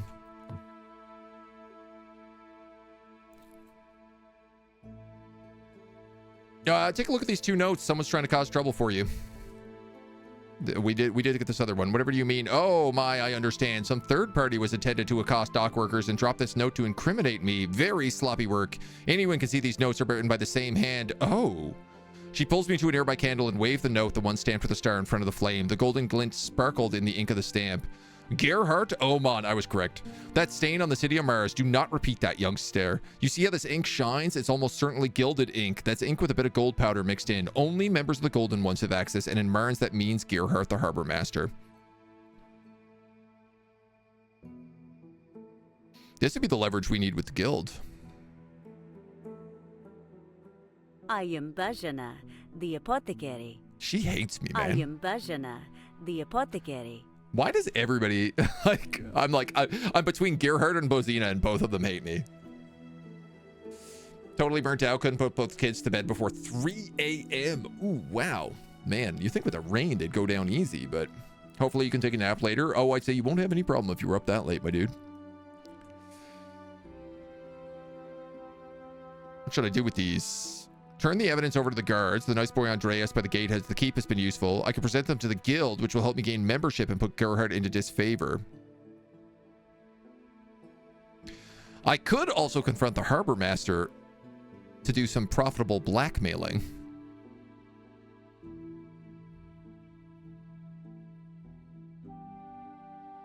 Let me think on it.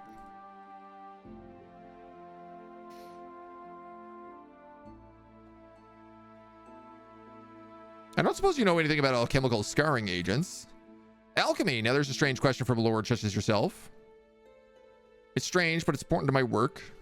She doesn't trust me. I don't suppose you know the marks on this glove. Someone's been careless while crafting their tinctures, she says, while making a disapproving clucking sound with her tongue. Tinctures, what do you mean? I can't go away giving too many trade secrets, but we use all sorts of reagents and spirits to make our medicines. Some of them are rather volatile until mixed with proper ingredients. Like brandy? You wouldn't want to drink these spirits unless they've been properly mixed. Corrosive liquids, dear sir. Probably a murate, or more likely oil of vitriol. You have oils of that sort here? Only in tiny amounts. Little goes a long way. I order mine through the Apothecaries Guild. It's the only way I know of getting them. Is anyone in the city a member of the guild?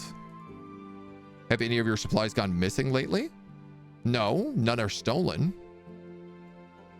It's possible the suspects obtained this oil through illegal means. The dock might be the place to ask, though there's no point in knowing what might come through the port under cover of night. Well, obviously I want to ask our herbalist friend now. Few options.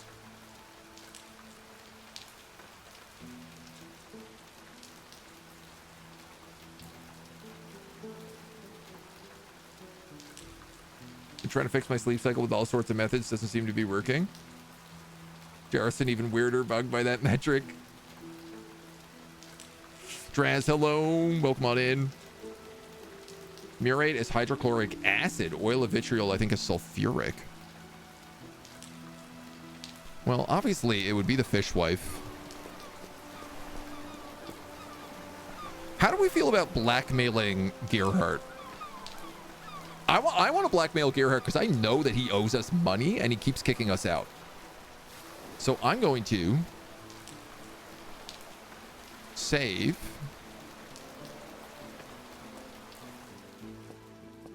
And see what he's got to say for himself. Yes.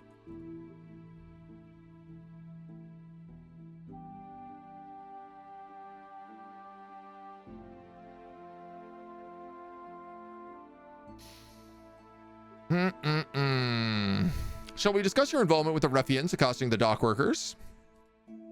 Any trace of lightness that might have graced the harbor's master face vanished with a scowl. Certainly one such as you was smart enough to make an accusation without considerable proof.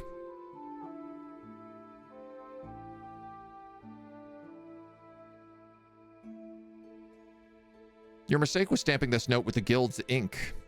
That blasted ink! Only after I had been delivered the note to our go-between did I notice the ink on the stamp. They were to burn it. Very well. Name your price. Trust decreased -20.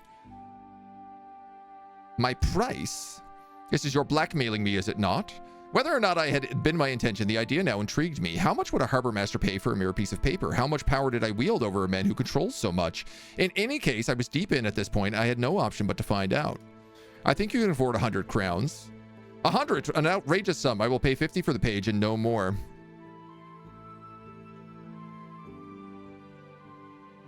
Well then, no deal. I see you're bluffing then. You have no evidence against me, just a ruse. No one will take you seriously. All right, well, let's get rid of this guy. Whoa, watch out. Heavy crates being stacked. Oh, Ramon is there.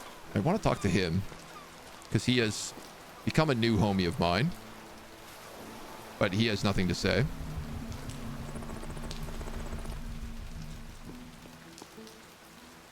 Prosecutor rules. Don't ask questions you don't know the answer to. I guess that's true. That's true.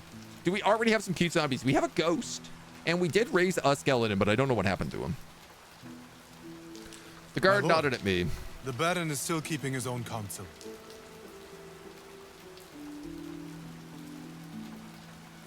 There have been attacks lately at the dockyard.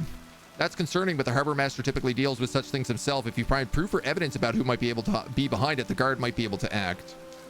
My lord, the Baron is still keeping his own counsel. I have evidence about Harbor Master Oman's involvement in the dockyard attacks. A serious accusation. I handed both documents to Andreas and explained about the Gilded Ink. The Harbor Master made it seem like these attacks were at another's hand. Clearly, these were written by the same author. I shall deliver these to the captain. I gotta get the military on my side about everything, right? So. Shaker, hey, what's up?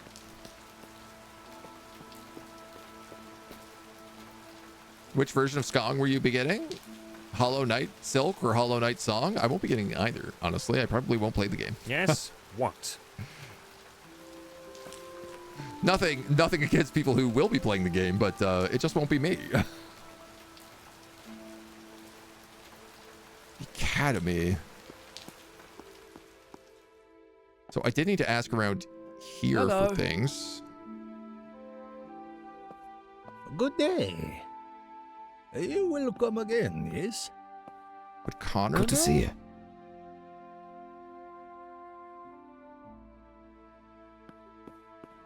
Doesn't seem like it. Maybe Lucas? So, 7 is a good number. Not at all. Shaker, 7 months. Thank you so much, my dude. Welcome, welcome. 7 is a good number. Very lucky. Since the military would be the ones killing you, I expect it does seem like a good idea to get on their good side. Yeah, you know. Also, they produce the most amount of corpses. So, theoretically, they also produce the most amount of, you know, dead bodies that I can use. What is that? Oh, the picture on the wall.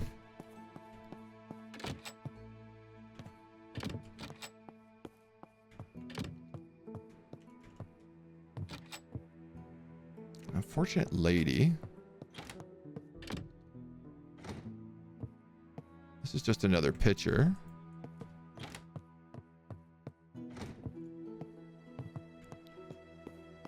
All right, well, let's review this notepad. Vile alchemical substance gotten through illegal means. Garnet asked me to fix the hole in the tavern. I got to go to the Ottomans. Got the North Gate. There's a lot of quests we have open right now. Okay, it's still morning?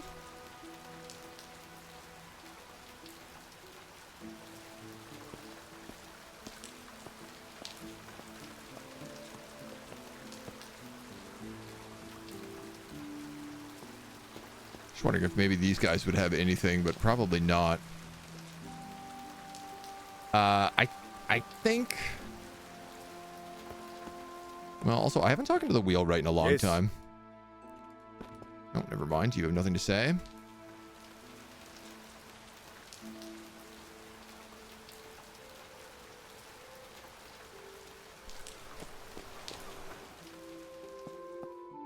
Yes?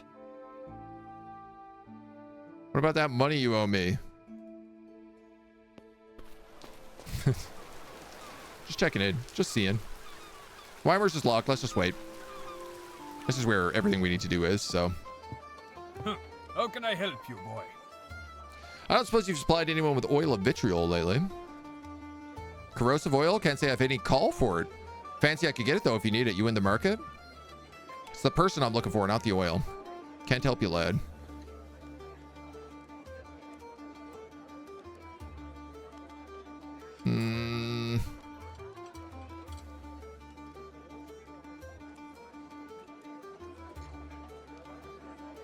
Drop the matter. I am Gustav putting shots. A businessman. I don't feel like this guy would respond to me being like, you have to tell me if someone comes looking for that, so.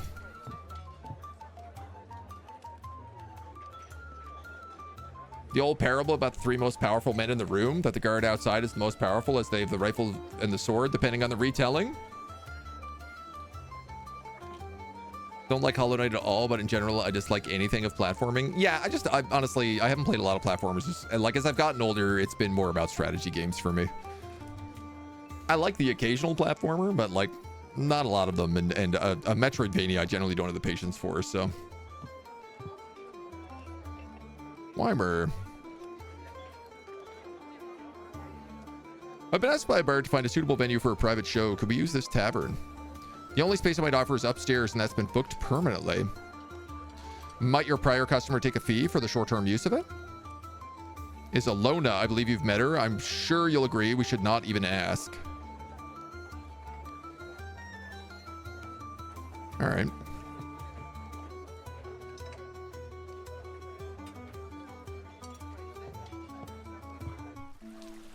Well, there is the Northgate Tavern. It's pretty big. And the guy who owns this place doesn't like me. Hello again. Why, I don't know, but... I've been asked by a bard to find a suitable venue for a private show. Go ask Fen. I shall see you later. Thank you for your help, What can I Fen. get for you? What kind of show and why is it private?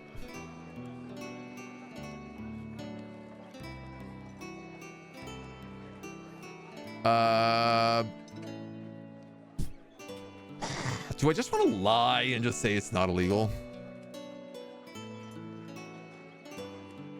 I feel like saying poems and songs is the way to go. Seems like a bit of trouble, though. Spend 0 skill points to appeal to her selfishness. I can make sure my client deals with you directly so you keep all the coin. She nods thoughtfully and gradually smiles. I like that. Keep my thieving brother's paws away from it. Tell your client you can use the upstairs room. I will trust you to keep everything above board. Nice. Nice, nice, nice, nice, nice. All right, we got one problem down. Lads, found a venue for the market for the Bard show. We will see you there. Ah, there. Garnet. Ah.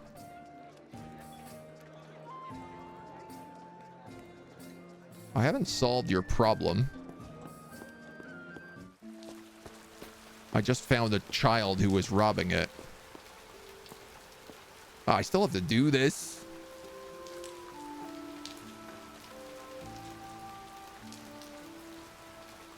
I'm going to repair the gap with bricks. I need hammer and bricks to complete the task. Oh my god.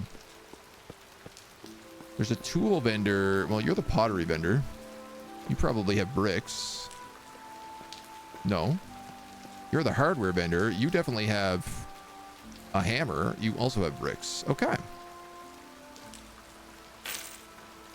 Do I have a hammer? If I had a hammer, I'd hammer in the morning. $2 for a hammer? What else do you sell that I might need later for some other thing? A compass? You know what? Buy that.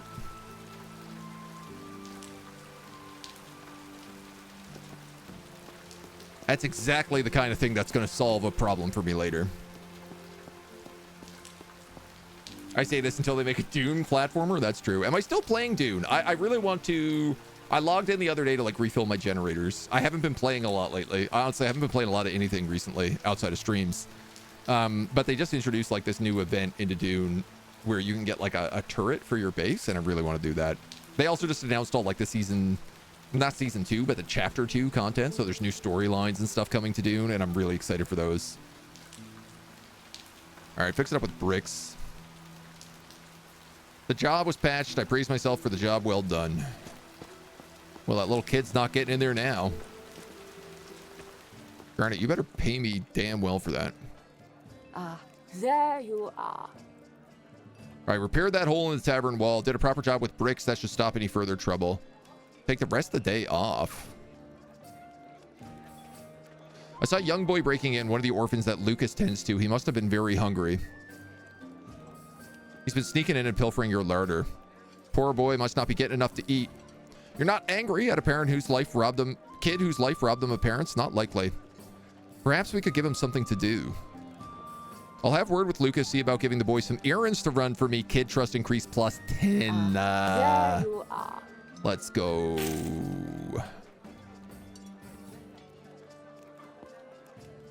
Giddy up. We're back up to $60 too.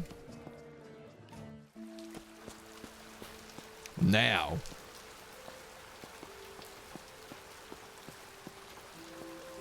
I've still never been able to get into the town hall. And we have no lead on where this alchemical substance is coming from.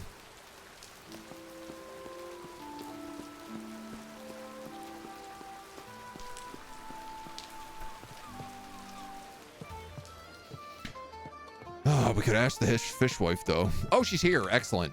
Just the woman I'm looking for. You here to make the rest of your payment? You owe me 125 crowns, but I'll take 20 as partial payment. Here's 20 crowns. What do you want? Have you supplied anyone with oil of vitriol? I supply people with all sorts of things. One of those is secrecy and discretion.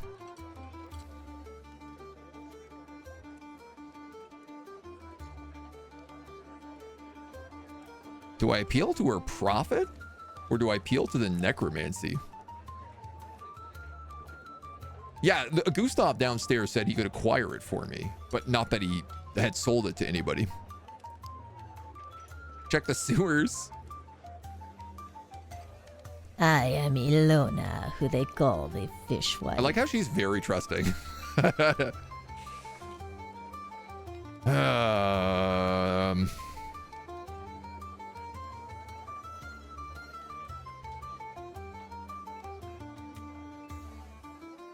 She's all about money, man.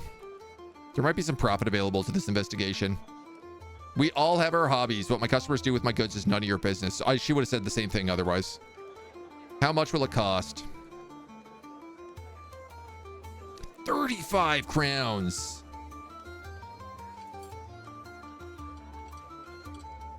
I don't have that kind of money. Haggle. Give you 20. 20 crowns to compromise my deeply held integrity. You jest. 35 or nothing.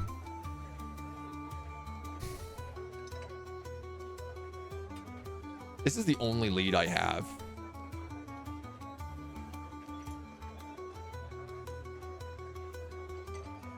We know it's alchemical. We know it's oil of vitriol. We have no idea who would have this other than they acquired it illegally, because the only person in town who would have had it. I feel like the fishwife is like the last resort.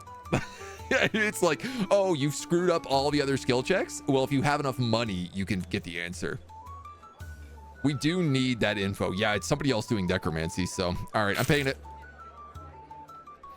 Her fingers closed around the coins in the corners of her eyes, crinkled with the ghost of a smile. Are you serious?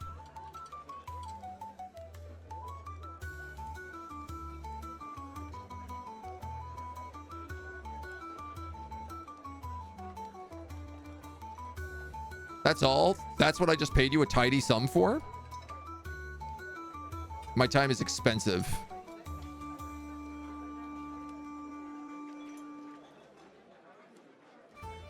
I don't owe you 105 crowns. I owe you 70 crowns. You just robbed me.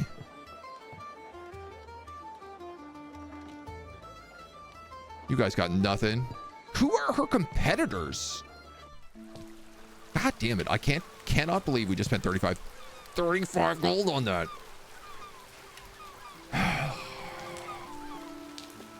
Who else might sell this stuff? Messina? Welcome. Browse. Of course.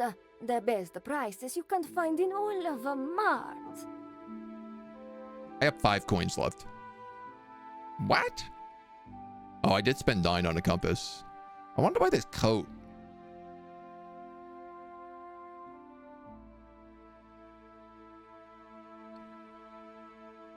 Do I have things I can sell, man?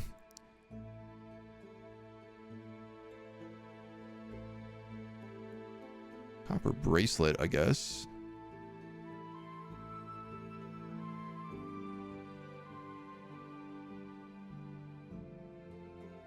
I have an extra bluestone ring.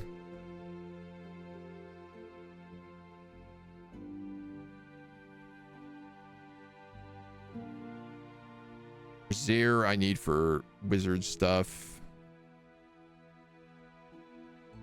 The fire root I can sell, and I can collect more fire root. That's basically it. Oh my god, we're so broke.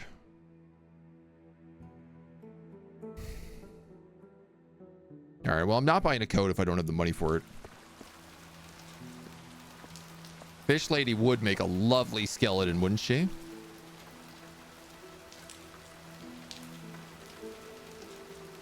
What about the hospital?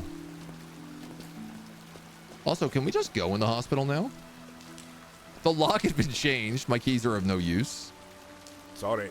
Hospital, you can ask, but I don't have an answer for you. I hardly understand anything the man says.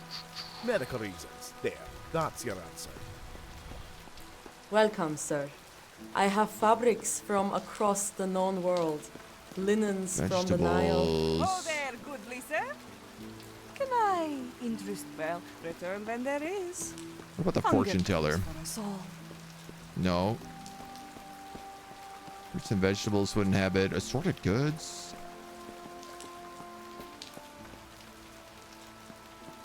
No.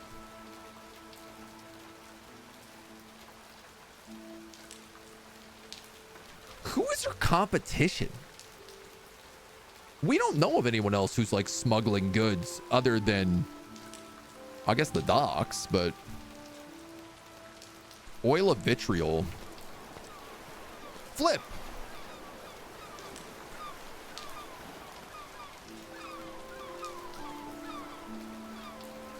I did not tell Omenger her you were back in town.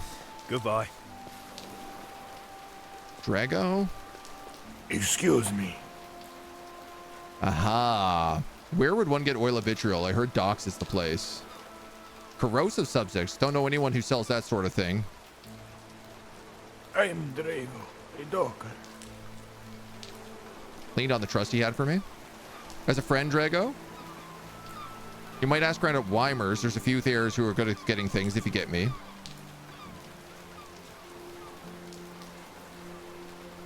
All right, man. I better just ask that guy then. That's the best option I have is Gustav. How can I help you, boy? On the oil of vitriol. I'd like to know immediately. What's in it for me?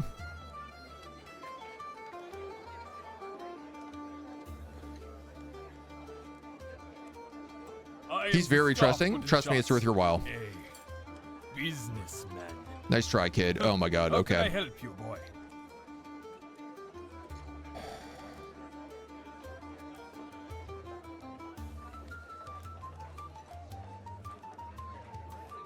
Here's 5 crowns. 15 more when you come to me with the information. If anyone shows up looking for this oil, you'll be the first person to know. Okay, at least I have a lead. I have no money. How am I meant to drink this evening at the North Gate?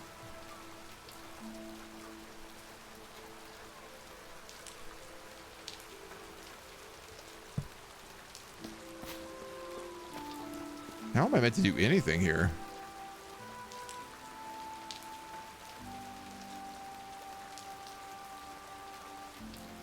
Why don't we sell off some of this fire root?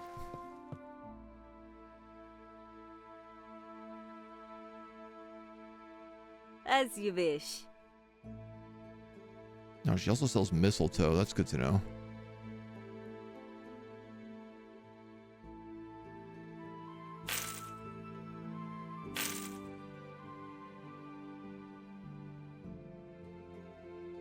Cooking pot of grease.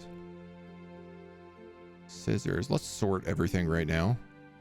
I have a lot of weapons. You know what? I could probably sell off some of these weapons. I'm already wearing leather gloves, so I could also sell off that.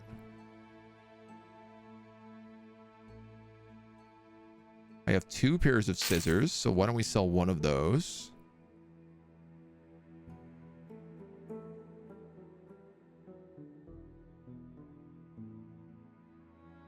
And then I think I'm just jacked for everything else.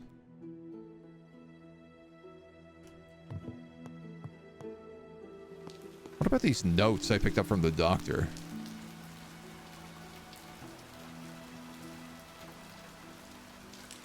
Dominion of Phobos.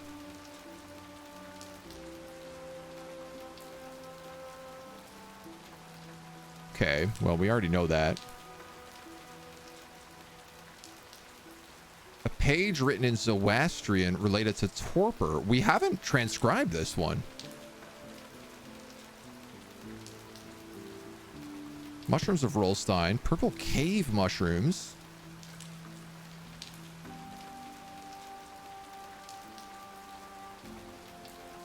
Purple cave. Man, have we found the cave? I don't think we have. It's always raining in the city. Well, there's just a storm going through right now.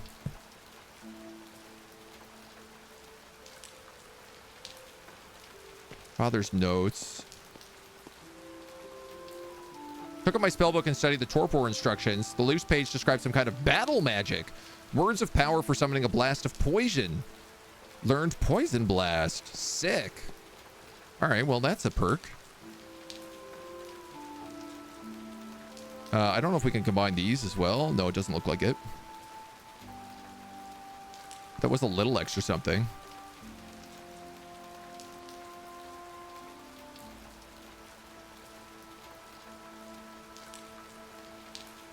I would certainly be willing to sell some of these weapons, so let's go talk to the blacksmith, because he'll probably buy some. Aye. Jakob? Hi, do you know what might have made the marks on this glove? Vitriolic oil? Eats away at metal and other things if you're not careful. Tools of the trade used for etching. Oh my god. Where would you get such a substance? I order mine special through the shipyards. Takes some time. I don't know anyone who carries it in town. You have some here? Not for sale if that's what you're asking. You're not missing a glove, are you? My gloves don't leave my shop. Aye? Is that so? Well, that was a fairer line of questioning, I think. Oh, yeah, I can sell you this short sword. What else?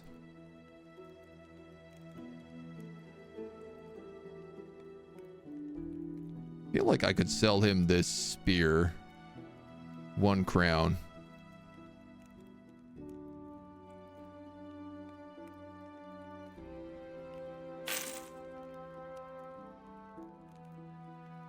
Copper bracelet. Pants. Can I wear these pants? Pants and a bodice and a death shroud, maybe?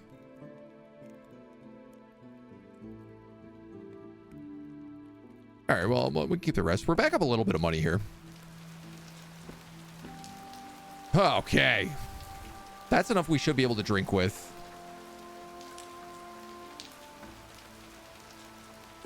If I go into the Northgate Tavern right now, pearls of laughter and applaud echo across the tavern from the upper area. Fen, standing at the foot of the stair, did not match the general merriment of those who attended the bard's show. Unease racked her form, a bar rag taking the brunt of her nervousness as it was crumpled and twisted within her hands. She beckoned me forward. Please come in. Sounds like the show is going well. They've been upstairs for quite a while. The topics they're discussing are worrisome at best. When these soldiers dressed in silks paid me handsomely, I was ecstatic, but I didn't know it was going to be all about magic. If the guards found out, I don't even want to think of the trouble it would bring to my brother and I.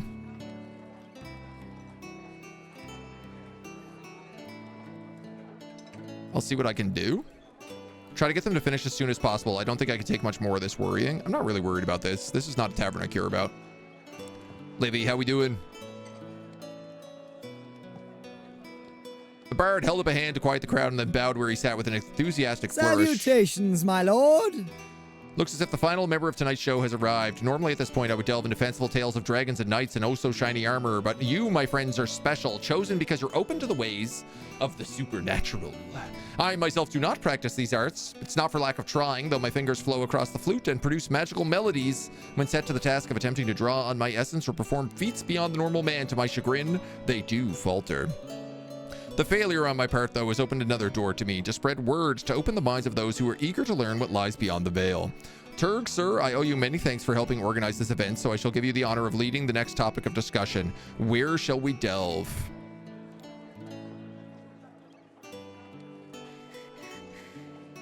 Do I just go straight to necromancy? Forbidden cults. Foretelling the future.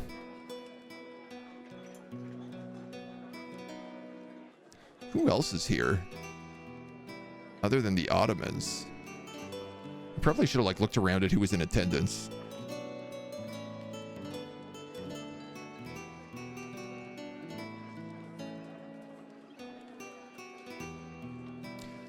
Can magic foretell the future? I feel like let's go for this first. I attended the Habsburg court in Vienna only recently. There was amongst the entertainers a strange young woman with wild eyes. When her turn came, she burned a dark, putrid liquid that floated on the surface of the water. Upon inhaling its noxious vapor, she told a disquieting tale of a future battlefield. A vast expanse of land, once green and fertile, now scarred and barren. Trenches crisscross this earth like the wounds of a dying creature filled with mud, blood, and bodies. Men huddle in these trenches, their faces hollow with fear and exhaustion. Above them, the sky is choked with smoke, black and acrid. The men pull on strange masks like those of plague doctors, their eyes wide with terror as they try to breathe through the thick, choking clouds of smoke that drift over the battlefield. As I watch, I see the very air itself has been fashioned into a weapon. Now come machines, great metal beasts rolling on tracks, belching smoke and fire as they advance across the battlefield. Men with muskets run behind them, dwarfed by the size of these monstrous creations. This is not just a war of men, but a war of industry. A war of machines that care nothing for the lives they destroyed. That's too fantastical. I can't believe it. I believe it, man of Mars. The world changes fast and not always for the good. What do you know about necromancy?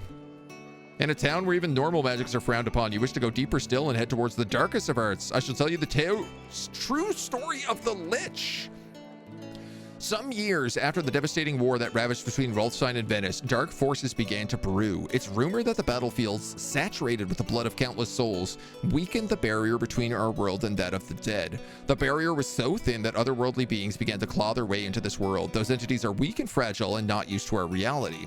But one entity was unlike the others. It was not satisfied with the petty actions of its brethren, who tormented the living, attacked livestock, and other such nuisances. No, it had greater ambition.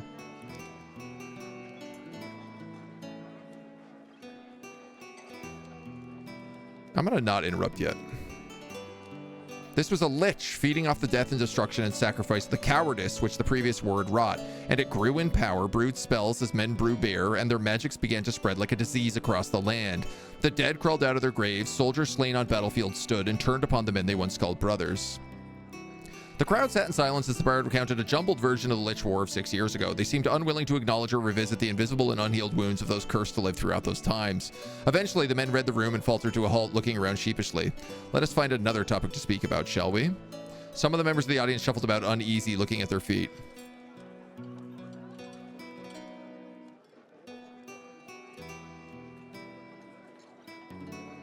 Do we ask him about actual necromancy?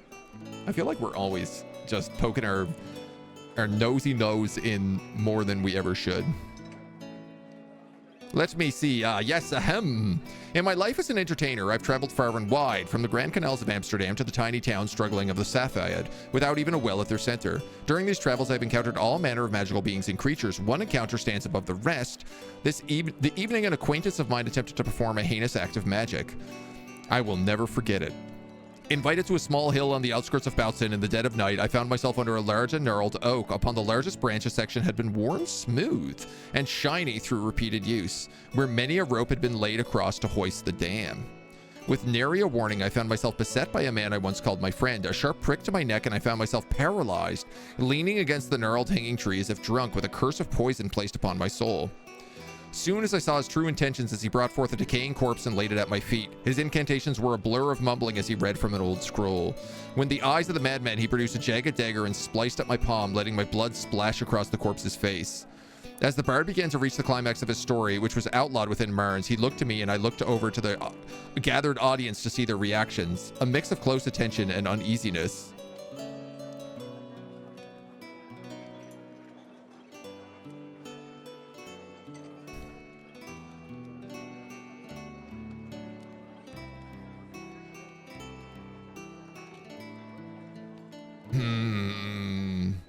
I feel like this is enough of the recipe.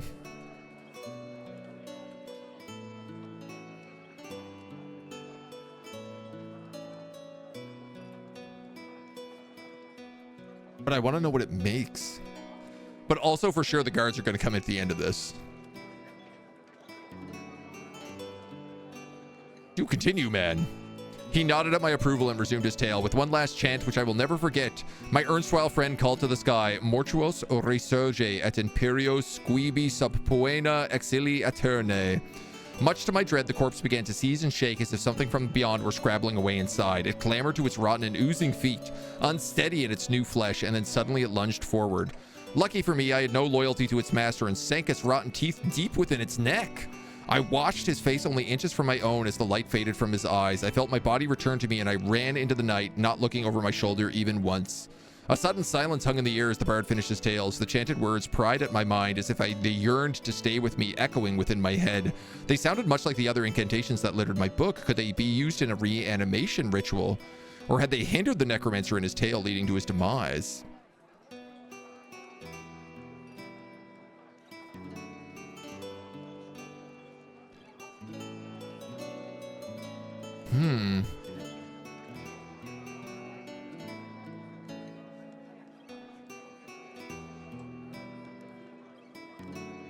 I don't think he's a traveling charlatan. I mean, he's definitely like a dork, but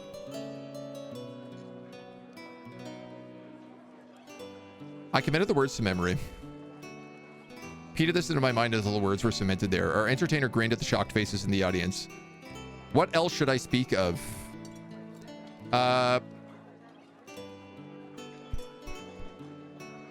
What about courtly intrigue? That's not illegal. I hear rumors from this very court of Marnes. A certain lord and advisor to the Baron has a beautiful and intelligent wife. It is said has frequent affairs with nobles of the court.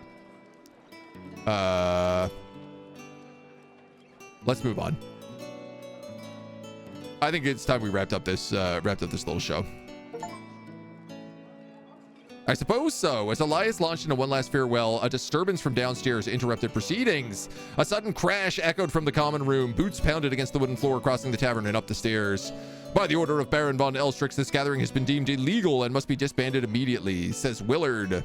This is a small gathering of like-minded individuals who only wish... Quiet, Bard! Not only have I heard talk of magic performing, but dark arts and necromancy. The Baron does not take lightly to strangers coming into our city and stirring up the populace with such dangerous tales. He glances across the gathered audience with narrow eyes, distrust and suspicion playing across his face as he meets the gaze of each member brave enough to meet his. Out, all of you, let you risk the Baron's ire more than you already have. I got everything I need from this guy. Good luck. Oh, military trust decrease -10. Where is the tavern in this place? Oh my god. Mendoz. Somebody for a drink. I'm tired of talking to you, buddy. Okay.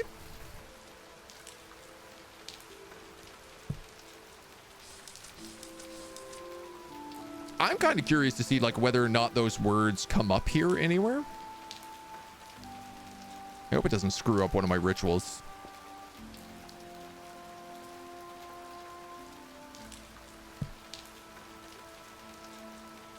Night out this evening at the Northgate Tavern. I mean, at this point, I think I just wait for evening. Head back into the tavern and meet up with my friends. The quality of the tavern was immediately apparent from the upmarket clientele who sat at elegant tables. Garnet's establishment seemed like a watering hole in comparison, and I briefly entertained the idea of finding a new employer. I had not reflected on this for long before I saw Diedrich waving to me. Quite the place Sophia has dragged us to in all my years in Marnes. Never believe I've set foot inside of here. Oh, my girlfriend came. The atmosphere here is far better than the hospital. I'm glad you came out. She did say the company would be worthwhile. I paused, waiting for what I was sure to be Sophia's cheeky reply, but she was distracted. I followed her gaze to a man across the room carrying bundles of firewood into the cellar. A low hat covered his face, but his simple clothes and rough demeanor suggested he didn't belong here, like he was passing through on some laborer's errand. Sophia caught my gaze and quickly snapped back to the table. I wonder if that's like her father. How long does 10 trust take to get? Depends. 1 or 2 checks sometimes, other times longer. Shall we have a drink? Quite a stroke of luck, Annie, to think your patient could have died if you hadn't noticed. I'd say that deserves another toast. Don't you agree? Diedrich fumbles around in his pockets, evidently searching for coin that perhaps is not there. Oh, Diedrich's up to 110 trust. Next round's on me, man. It's not that I don't have the coin, but if you insist. Workers' trust decrease, workers' trust increases. Wait for these drinks. I think it's your turn to tell a story, Turk. Come now, charm me with that raconteur's wit of yours. How about a sordid tale from my time as a soldier? Last year, I was stationed in Saurig, near a small mountain town where a mass poisoning had taken place. Nearly every resident fell ill with a strange malady that left them dead or dying. Our medical officers were sent to investigate and concluded that the well had been tainted, yet the only resident of the village to remain unharmed by the blight was a young boy who manned the well and drank from it freely. Wondering if the disease had somehow disappeared, one of the more impatient soldiers took a cautious drink himself, but within an hour was writhing in pain. Yet the young boy continued to drink as if nothing was wrong. The well was sealed and the boy was sent to live in a different village with some distant relatives, but the village itself never recovered.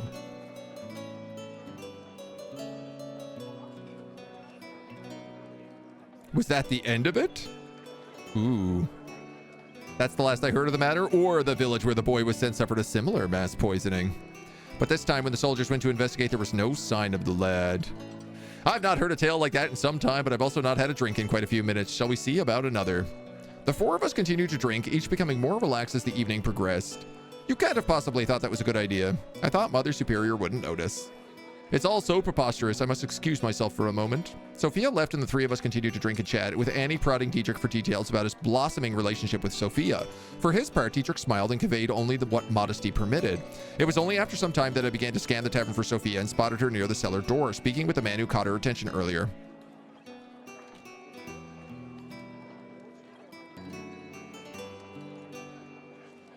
Yeah, let's approach him. The man quickly slid a note into Sophia's hand and then left without a word. I felt I had met him before. Although his face remained private, his movement reminded me of someone, but I couldn't quite place it. Oh, Turg, where did you come from? She smiles at me nervously, then flicked her eyes to Dietrich. I suppose you're going to ask me about that man, are you? Who was that man? An acquaintance, and we were discussing a personal matter. It has nothing to do with you. If you don't explain yourself, I'll tell Dietrich you were cavorting with some strange man. I have no skill points left. That's a wretched thing to do, Turg, especially when you have no idea what's going on. Cavorting indeed. Trust decrease -10. His name is Svit. That's my brother. Like, how would I not recognize him? He's a forester who brings wood into town now and then, but this isn't some torrid affair. He's a member of the Resistance. What on earth is the Resistance? Small group who are less than happy with your uncle. I don't care much about what they do, but I know Svit and some of the others, and they're good people. I pass along messages now and then. I don't read them, mind you. I'm just passing notes between friends like back in school. They're secretive, but I doubt they're more than grumbling drinking pals.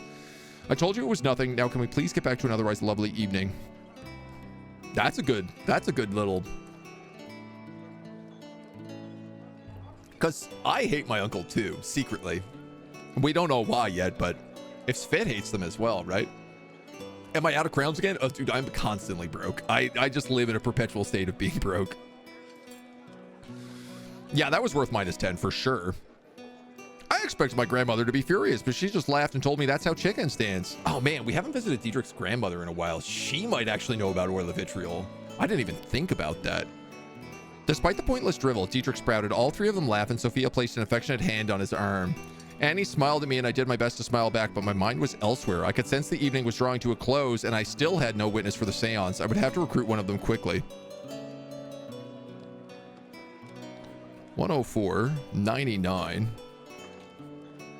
I am Annie, a healer from far off Ireland.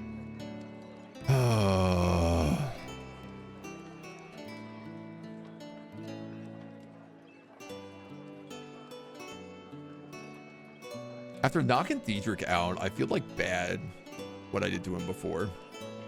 I'm gonna go with Annie.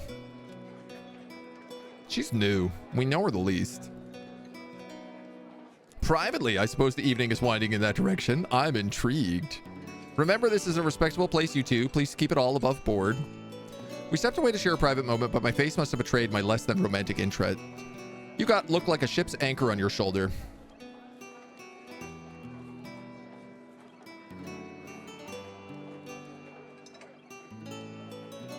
I'm sure you must have said something off about me in the hospital. I don't know, man. She's a doctor and she's a scholar. She loves reading books. So maybe research work is the way to go here. Truth be told, I am, and I hoped it was more of an academic research, but I have heard things that worry me.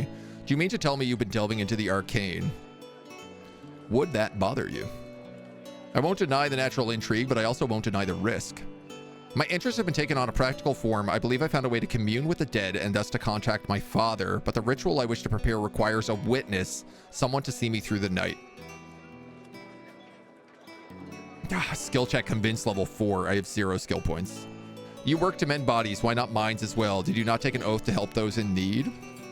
I took an oath to heal, not entertain every dark impulse. I can't help you with this. Can we get back to the table? Dietrich, buddy old pal. Dietrich stood beside me, buzzing with energy from the night and possibly a fair bit of drink.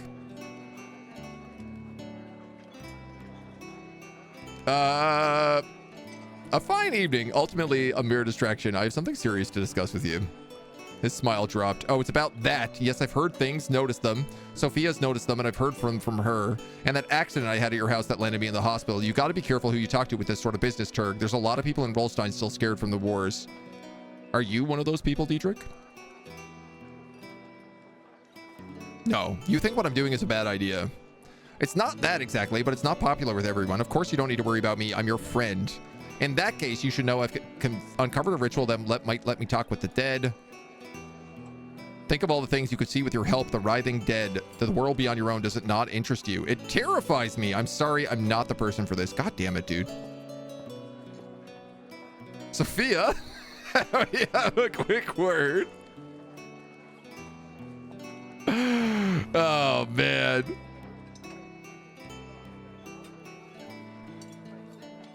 Sophia, you're aware of my recent pursuits, are you not? Dabbling into the dark arts? Yes, I've noticed, and so have others, with less of a soft spot for you than I have. You'd be well to be more discreet, especially in this kingdom. But you haven't tried to stop me yet. I haven't. Sometimes it's nicer to keep your head in the sand and hope things go away. It seems like they won't. God damn it. I've come here indulging your childish social escapade. Now it's time for you to return the favor. Childish escapade? It's an evening with friends, you lout. If you see it as an obligation, I don't think we have more to discuss here. Can we go back to the table, please? Before we made it very far, Dietrich grabbed me by the arm and took me aside. Turg, I've been thinking about what you said, about what you need done. If it really means that much to you, I'll help. It's better to have a friend around for that than a stranger. Meet me outside the crypt in the morning. Oh my god. My friend nodded solemnly, but then laughed as Sophia poked him. All while walking past. When we reached the door, Dietrich and Sophia bid us farewell, staggering and giggling into the night, and I turned to Annie. Thank you for the pleasant evening, Turg. I enjoyed it, even if you made some strange requests I can't abide. I hope we can go out again soon, perhaps just the two of us.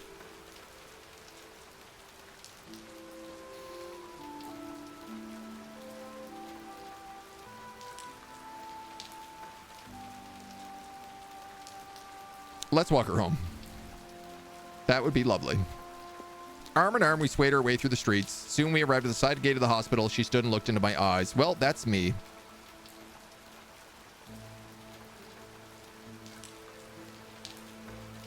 Good night, Annie. I'll see you soon. She pecked me on the cheek and went inside, a slightly confused smile on her face. Listen, man. If you aren't willing to do my cool necromancy shenanigans, don't expect me to want to bang. It's pretty simple. This is as bad as trying to bed everybody. Yeah, we're having a rough go with it. Oh, hello again. How's your health been, Sybil? Helen's not charging you for stuff? Yeah, all right. She had nothing to say. Well.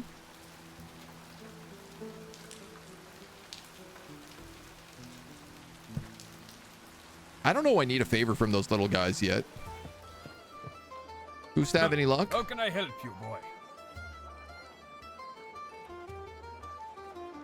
No, I guess he'll find me when it's time.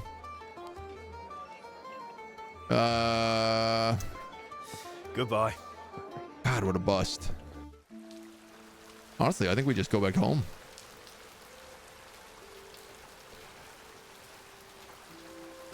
I could go raise a body. I just don't know that it's going to be of any help to me right now. My whole goal today was just to raise a corpse. No, it's not a soft lock. Like, Dietrich's going to help us in the morning. I just had to take penalties with everybody because I'm really bad at convincing people about things.